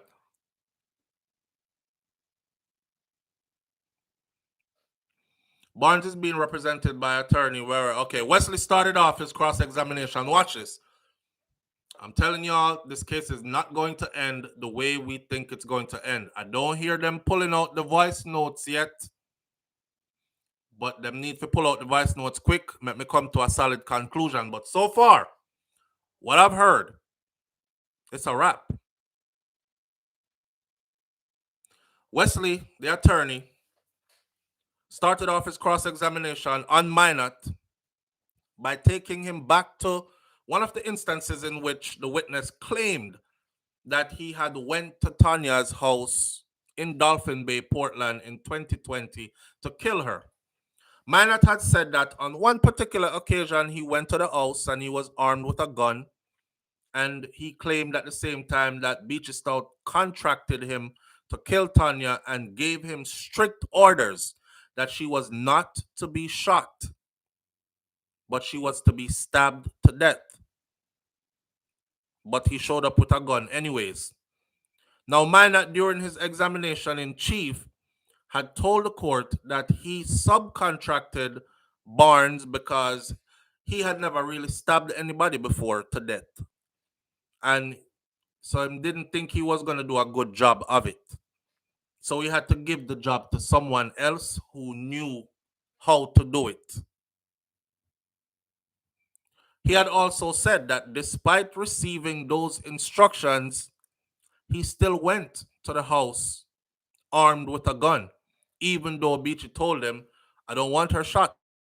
I want her stabbed to death. Lest you forget, he also had an open case. Wounding with intent or something like that and grievous bodily harm. Him shoot a man with a fishing gun, spearfish gun. Him shoot a man with a gun. The man went to the police, filed charges on him.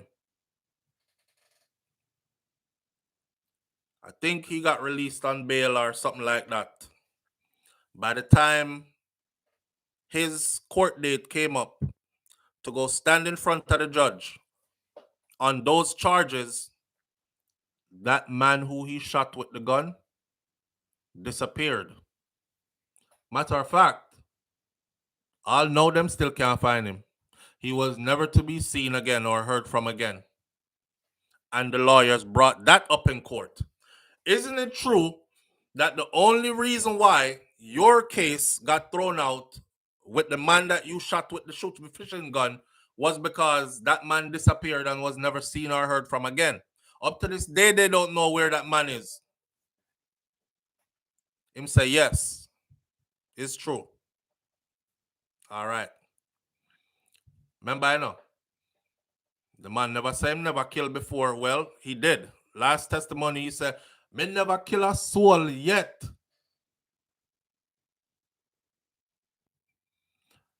Now, Wesley, which is the attorney, also got him to admit that he received the guns from Haiti on numerous occasions.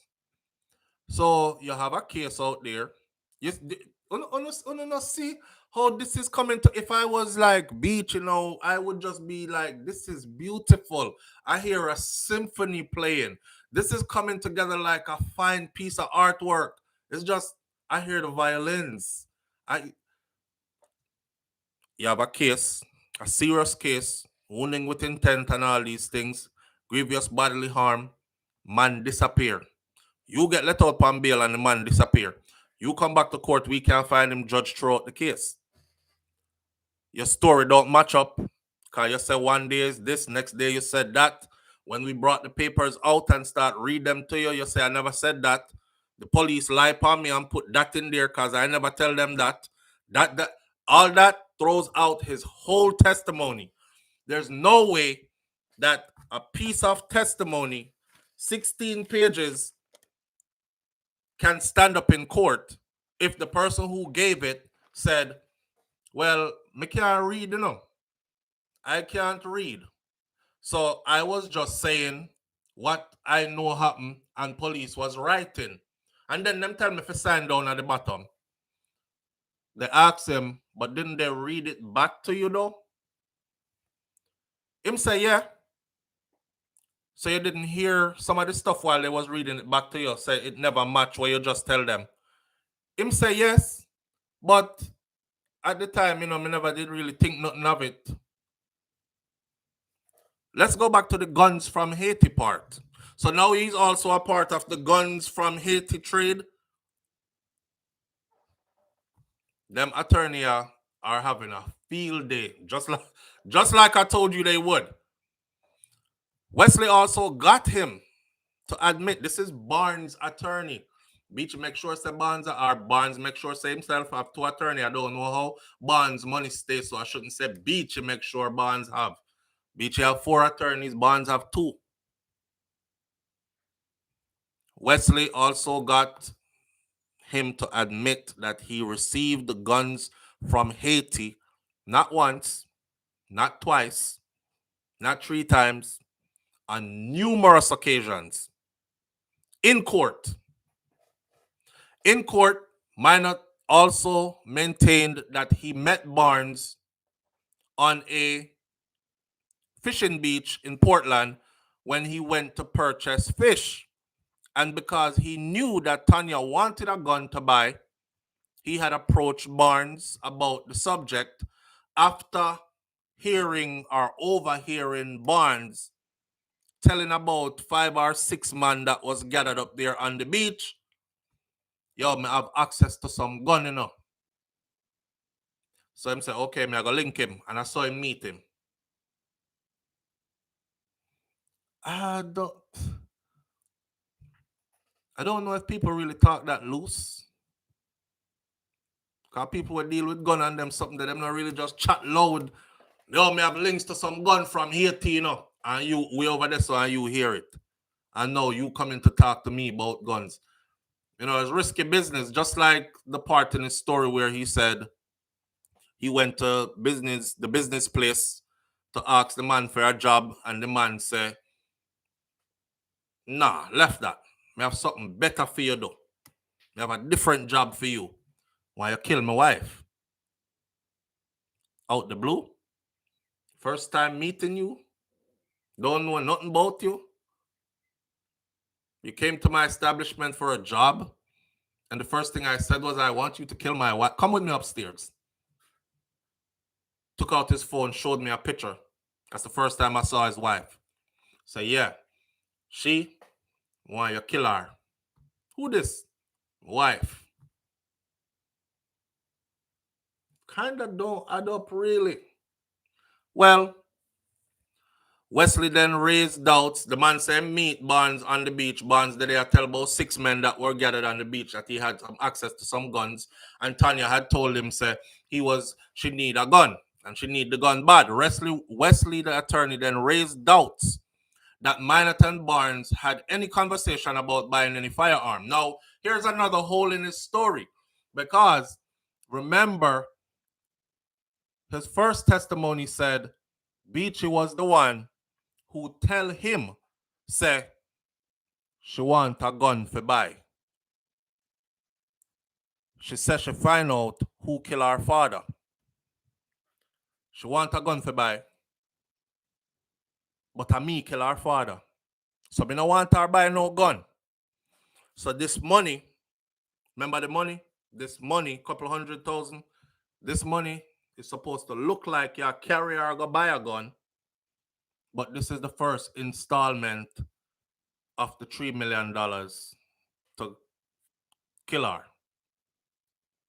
So how it went from Beach was the one that told me that she want a gun to buy because and him no want her. So she was the one that told me said she want a gun to buy. You see what I say? The story is not I don't know. Who tell you so then she did want a gun? Was it him or was it her? The attorney about to badger him up there. All right. He raised doubt that Minot and Barnes had any conversation about buying no firearms since Minot already had connections in the underworld for many years prior to the day that he claims that he met Barnes. In other words, the attorney said, "No, you did out here already." And they proved that you have connections with this and that and can make people disappear and all these other kind of things. So you didn't need my client for that. You sure you and my client had a conversation about getting guns? You already admitted that you got guns on multiple occasions from Haiti without my client.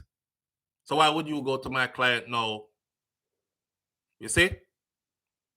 A strange man who is randomly on the beach talking to 6 other men, and you approach an Oxbow gun.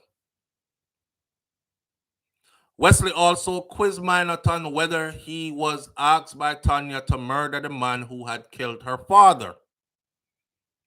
I was aware that Mrs. Mack was planning to kill someone, he said. She wanted to do it so badly. She wanted to give me the contract to do it. That's what he said. So she wanted to kill somebody bad. She didn't tell him it's who yet. Just knows that is the person who killed my father. And wanted to give him the contract to do it. Wesley asked Minot now how long he had spent in custody before hearing the name Oscar Barnes for the first time. What does this tell you? It tells you that he didn't even know the man's real name this whole time. He said it was sometime in 2022. I have never attended this court along with Barnes. The first time I went to court was in 2020. Whilst I was in the court, I never heard the name Barnes being mentioned. When I got the plea deal, I was not aware of the name Barnes.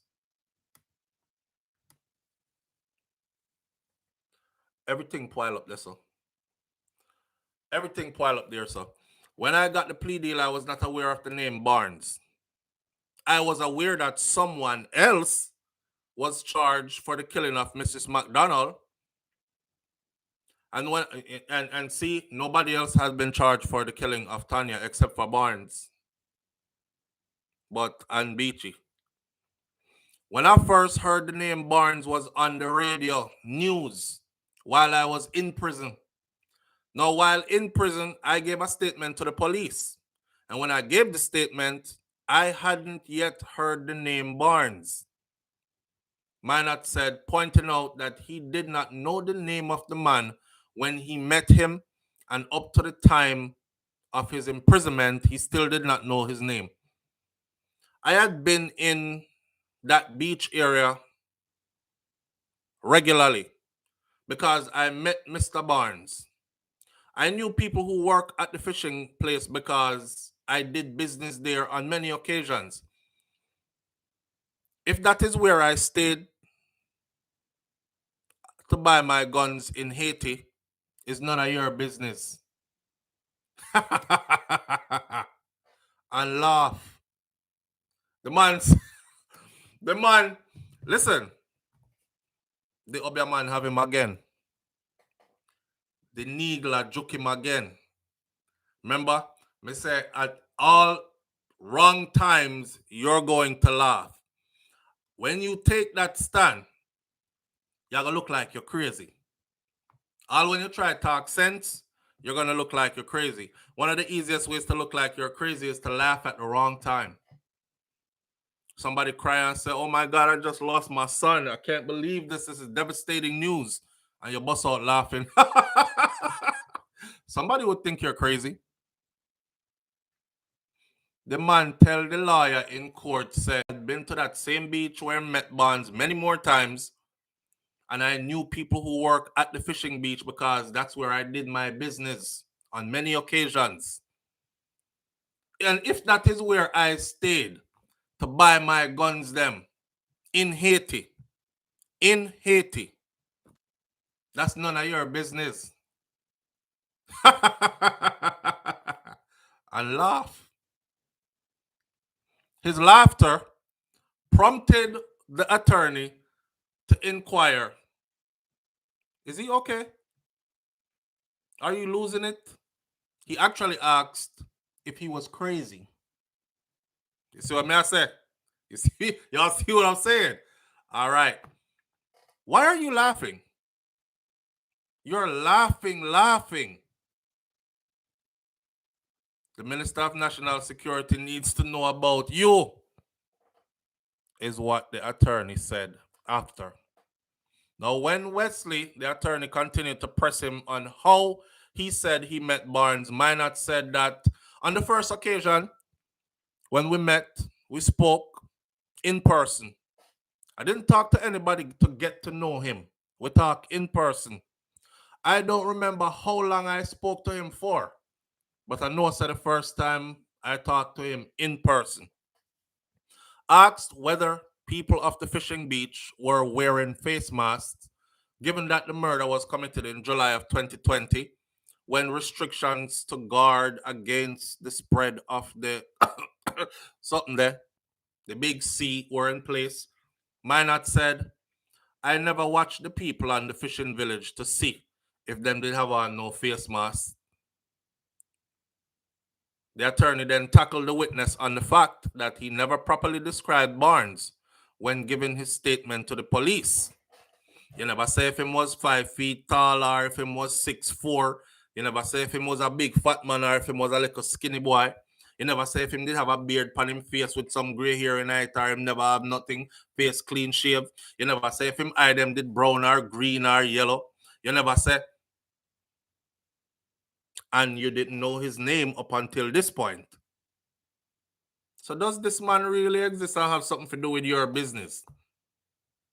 However, Minot said that he had given the description to the police, but somehow it just did not appear in the paperwork statement that he signed. Remember, I can't read.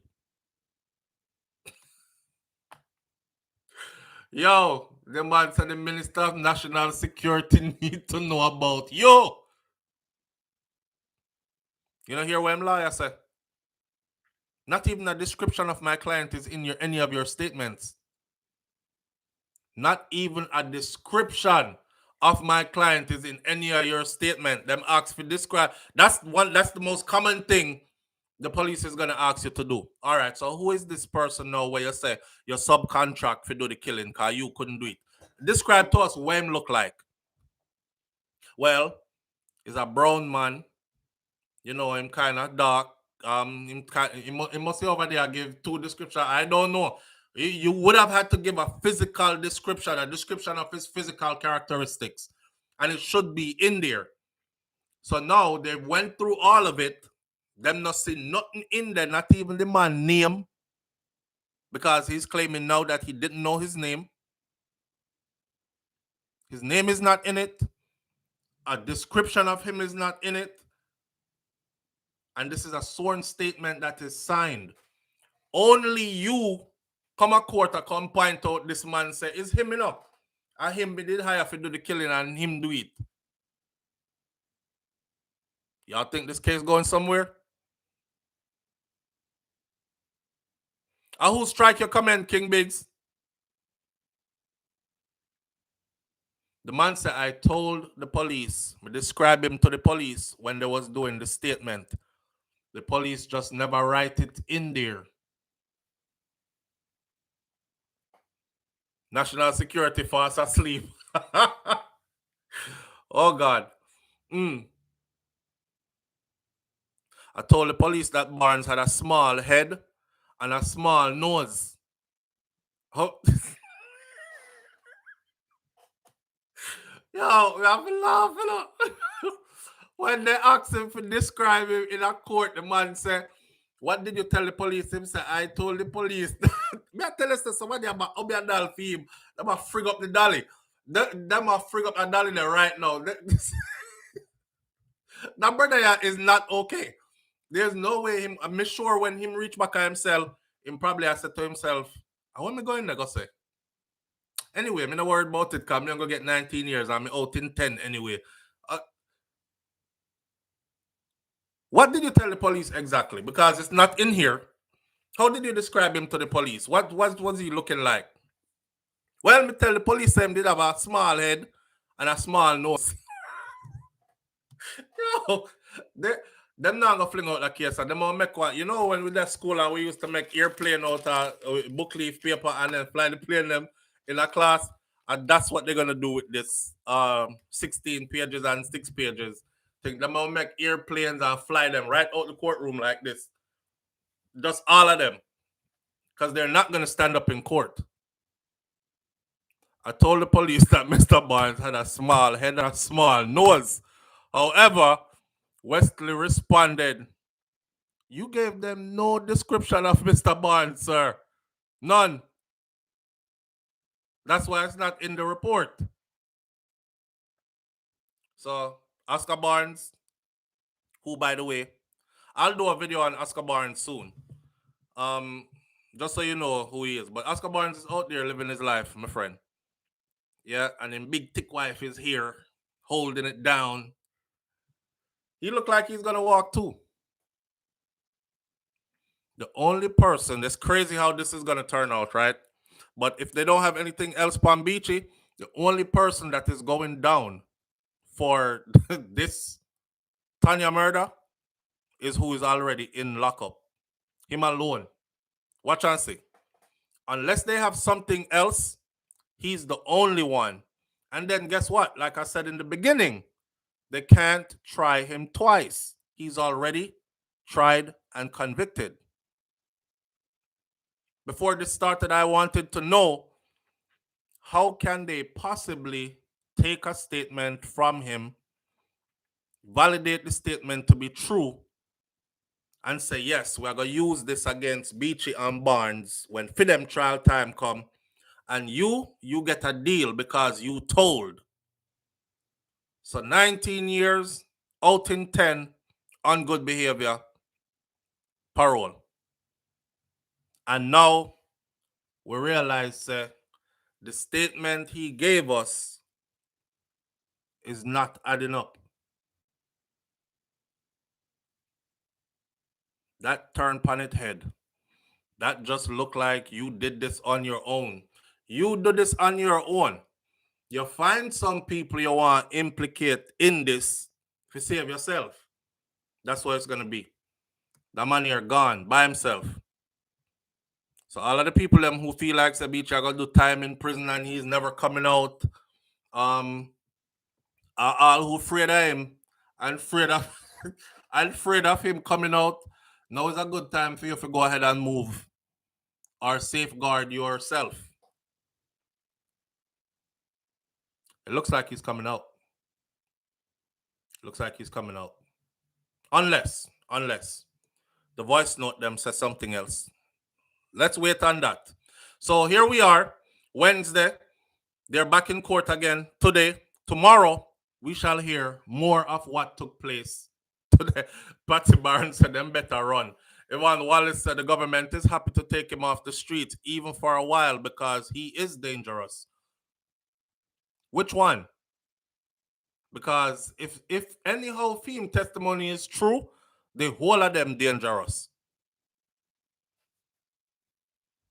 You know what this kind of remind me of? This remind me of the police officer named Chucky Brown. Chucky Brown, they was trying to sink Chucky Brown.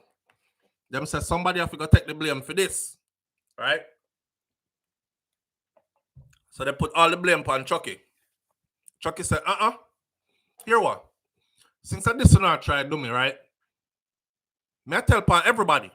So he went to Intercom and he called up everybody name to include high-ranking individuals and everything. Told of multiple murders, some of which he implicated himself in. Chucky Brown was the only person that got sent to prison at the end of the day. That was a strong lesson. Say, you should have shut him out. But you see, through them did not set him up already. His own was trying to set him up. He said, I'm not going down for this by myself.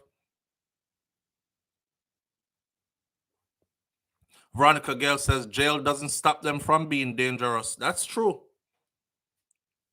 What a travesty of justice. How them sleep at night. Boy, I mean, don't know, you know. Darty T, I don't know. Live through Erica TV say, yes, I remember that case. Well, in that case, Chucky is under the jail. That's under the jail. Then bury him. Then bury him so far, we don't even hear nothing about Chucky Brown again.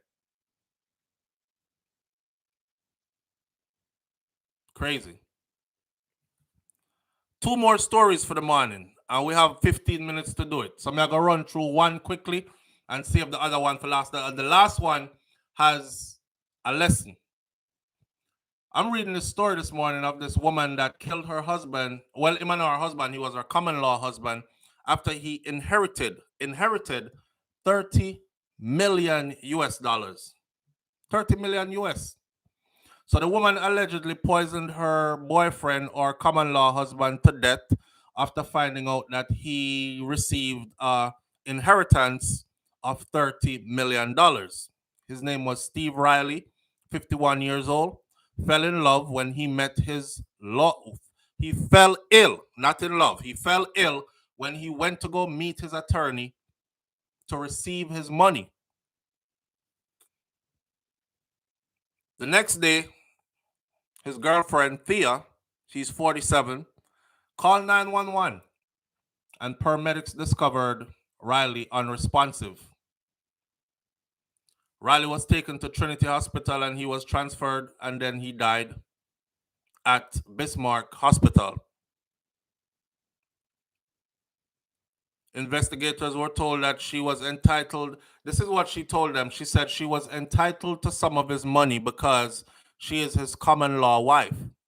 She added that she planned to split the funds with her own son, which is not his. The police informed her that we understand common law couple living, but the state that you're in, which is North Dakota, does not recognize a common law relationship, so you are a girlfriend. Therefore, you're not entitled to any of the money. After his autopsy came back, it indicated that he died of poisoning. Investigators were able to string this case, put it together, their clues and tips, and it led to her being the one that poisoned him. Days before she was arrested, she was on social media posting a bunch of how much she loves him and she misses him, and he's the best thing that ever happened to her.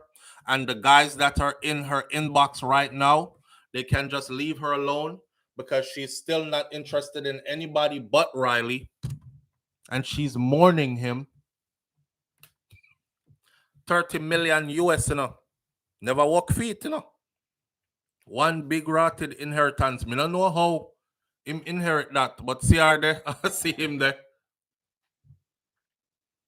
You know them say a picture tell 1,000 words? A picture tells 1,000 words. Kind of make you want to go back and look at all the pictures you took with your woman or you took with your man. That look on her face says,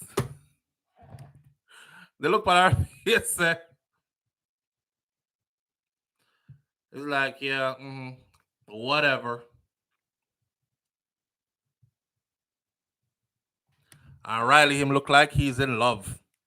If Him look like him alone in love. He's like, oh, this is my honey boo. She look like ninja, please. Mm. She frig up now. Yeah, she got in a prison now. 30 million US. She's stupid.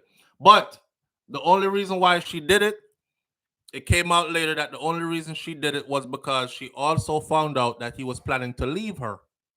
Because she was the loud, obnoxious, annoying type, argue with him every minute about everything. They had been together for years. And when him find out same win 30 million, I guess he said it's time to upgrade the kind of woman that I can afford. Because sometimes I saw, sometimes it's the kind of woman you can afford.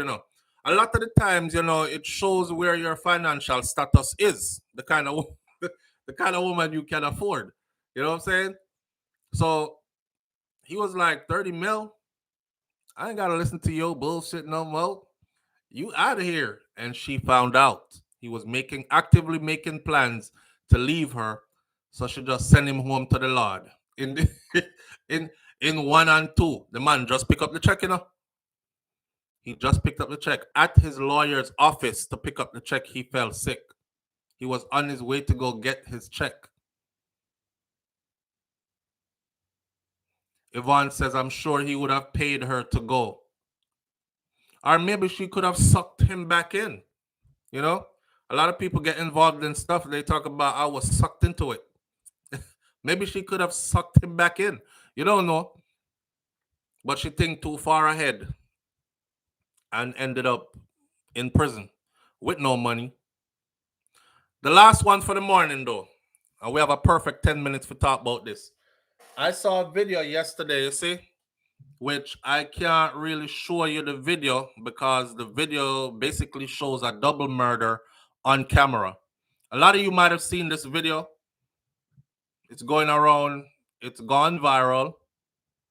And it happened in Brooklyn, New York. Shout out to my New York people, man. It's a video where the neighbor executed father and son. Y'all seen it?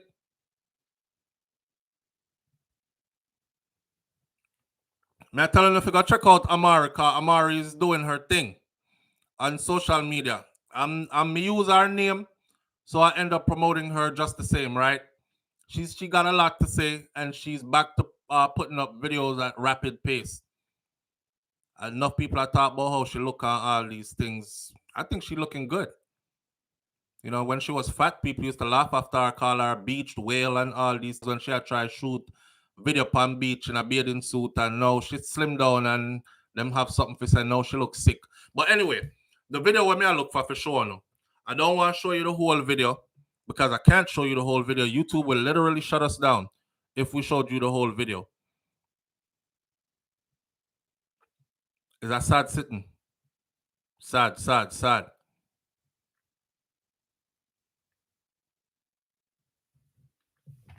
Have it right here in front of me, though.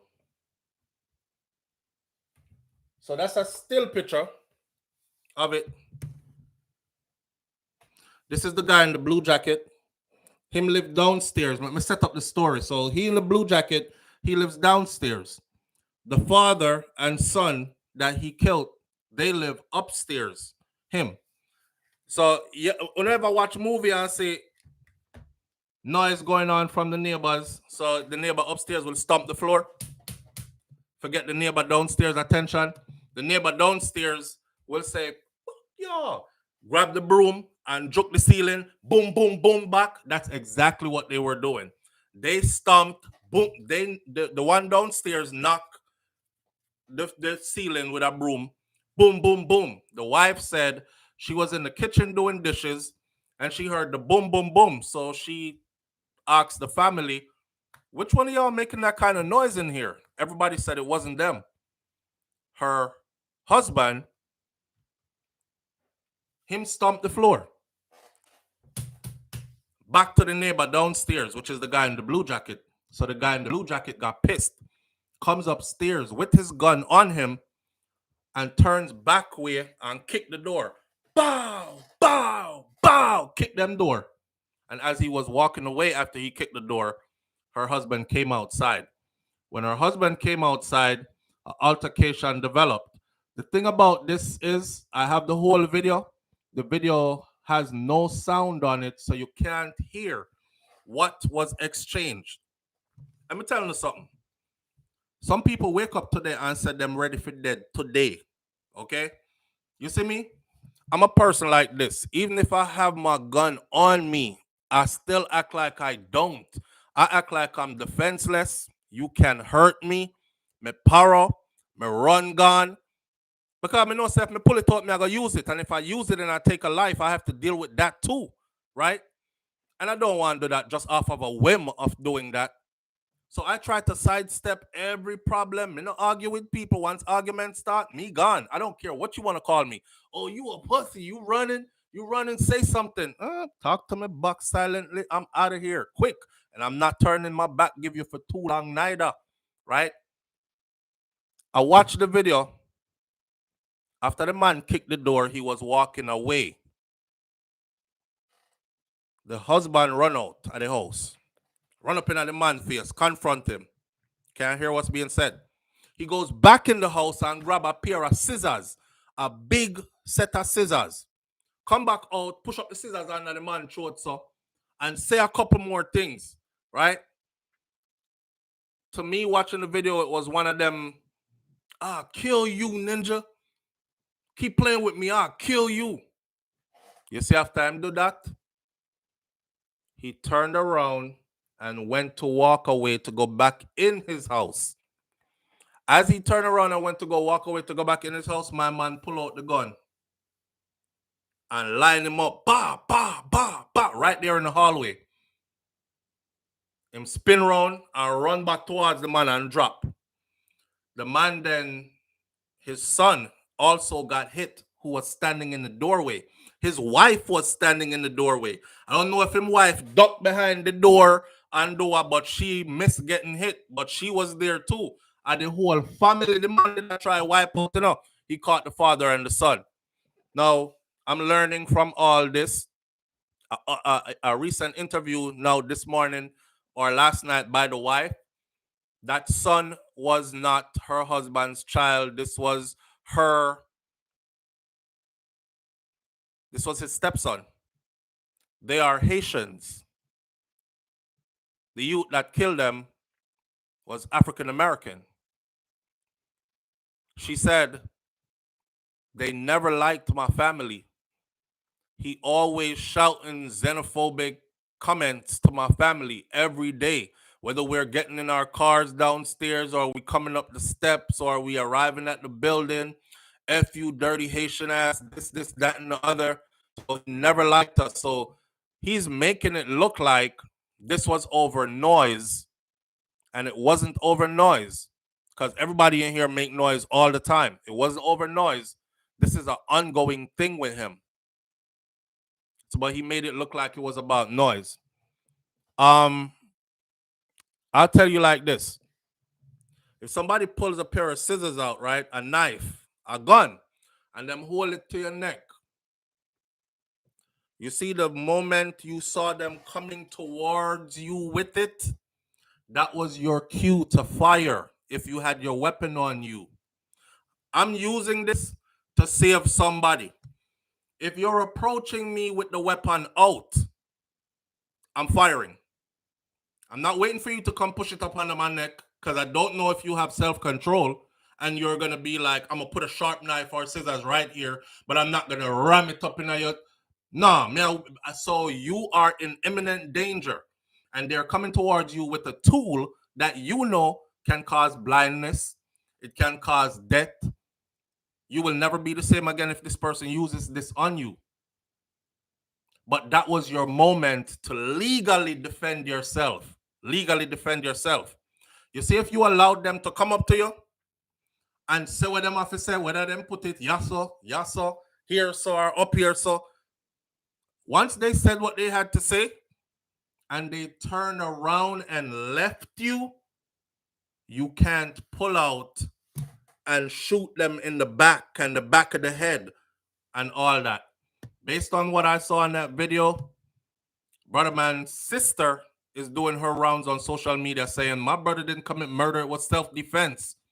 I saw the video. He committed double murder on video. And guess what? Now he's on the run. The poor son, man, the son didn't have nothing to do with nothing. The son came out to look and see what going. And him fall up the son in at the doorway. The first gunshot the son got, he just collapsed. In a messed up way too, he collapsed. But not only that, after he finished up the father, he went over to the son and pumped more bullets in the son on video. Two things you should learn from this before we go this morning. One is a small window of time in which you have to defend yourself legally. If you and somebody argue right now and you go away, go get a weapon and come back and use it and said them did threaten me when we were arguing before, the law is going to say the same way you went away is the same way you could have stayed away. Right. So you even got yourself in more trouble now because what you did was you premeditated the murder. You went away thinking this is what I'm going to do to them. When my gun there, and you went and you got it, and you came back and you executed the exact plan that you thought about. And premeditation by law does not require a lengthy time period. Premeditation could be done in an instant. It could be done in like 60 seconds. So he's now on the run for double murder, and the family is grieving over some damn noise. You see why dreadlocks can't live in a tenement yard? You see why? You see why living in these places and these, like where I live, everybody I live on top of each other and all these things, that stuff is not good. It's not good. It's not conducive. Living in New York for a couple of years, I realized a lot of things, man. Just bare atrocities go on. Bare atrocities go on. Man live on 4th floor. Wife upstairs on 4th floor think her husband gone. Him downstairs in a 1st floor in a one gal apartment. Or you get robbed between floors before you even reach your apartment. Or gal picnic get raped off her of a shine up hood before she reach her apartment. Or ninjas hanging out in the hallway on different floors. That's how the weed sell or this, that, and the other. I decided, I have to get out of them kind of living here because this ain't really how I want to live. I want one nice little piece of land around me. I want a house. I want my place fully fenced in. I want cameras up so I can make me nice. Stomp my floor as loud as I can, and nobody underneath me is gonna go boom, boom, boom, and then want to come kill me. I understand we have to live in the conditions we can afford to live in until we get to the place where we ideally want to be. My condolences goes out to that family, but that was straight murder, double murder. I'll follow that story too, and I'll see what comes of it. He's running, but one thing we know about the U.S., you don't run for too long. They coming to get you. Wherever you are, your face is going to be on the news again sometime soon. Either you're going to have to turn himself in or they're on it. The marshals don't play. They on him like a hound, a bloodhound. So we'll see. With that said, man, remember your actions have consequences. And karma is not a joke thing. It's not your religion. It's not what them teach you. Karma is what governs this universe. See? Action, reaction, karma. So be conscious of your every move in case you have to end up and pay the price. We're going to leave it right here this morning. Shout out to everybody that tuned in. Have a wonderful day. It's hump day. Be good. Keep a smile on your face. Life is short. R.I.P. Gulli Bop. And just know if our time soon come to. But until then, we're going to live and live good. Yes? I'm out. Peace.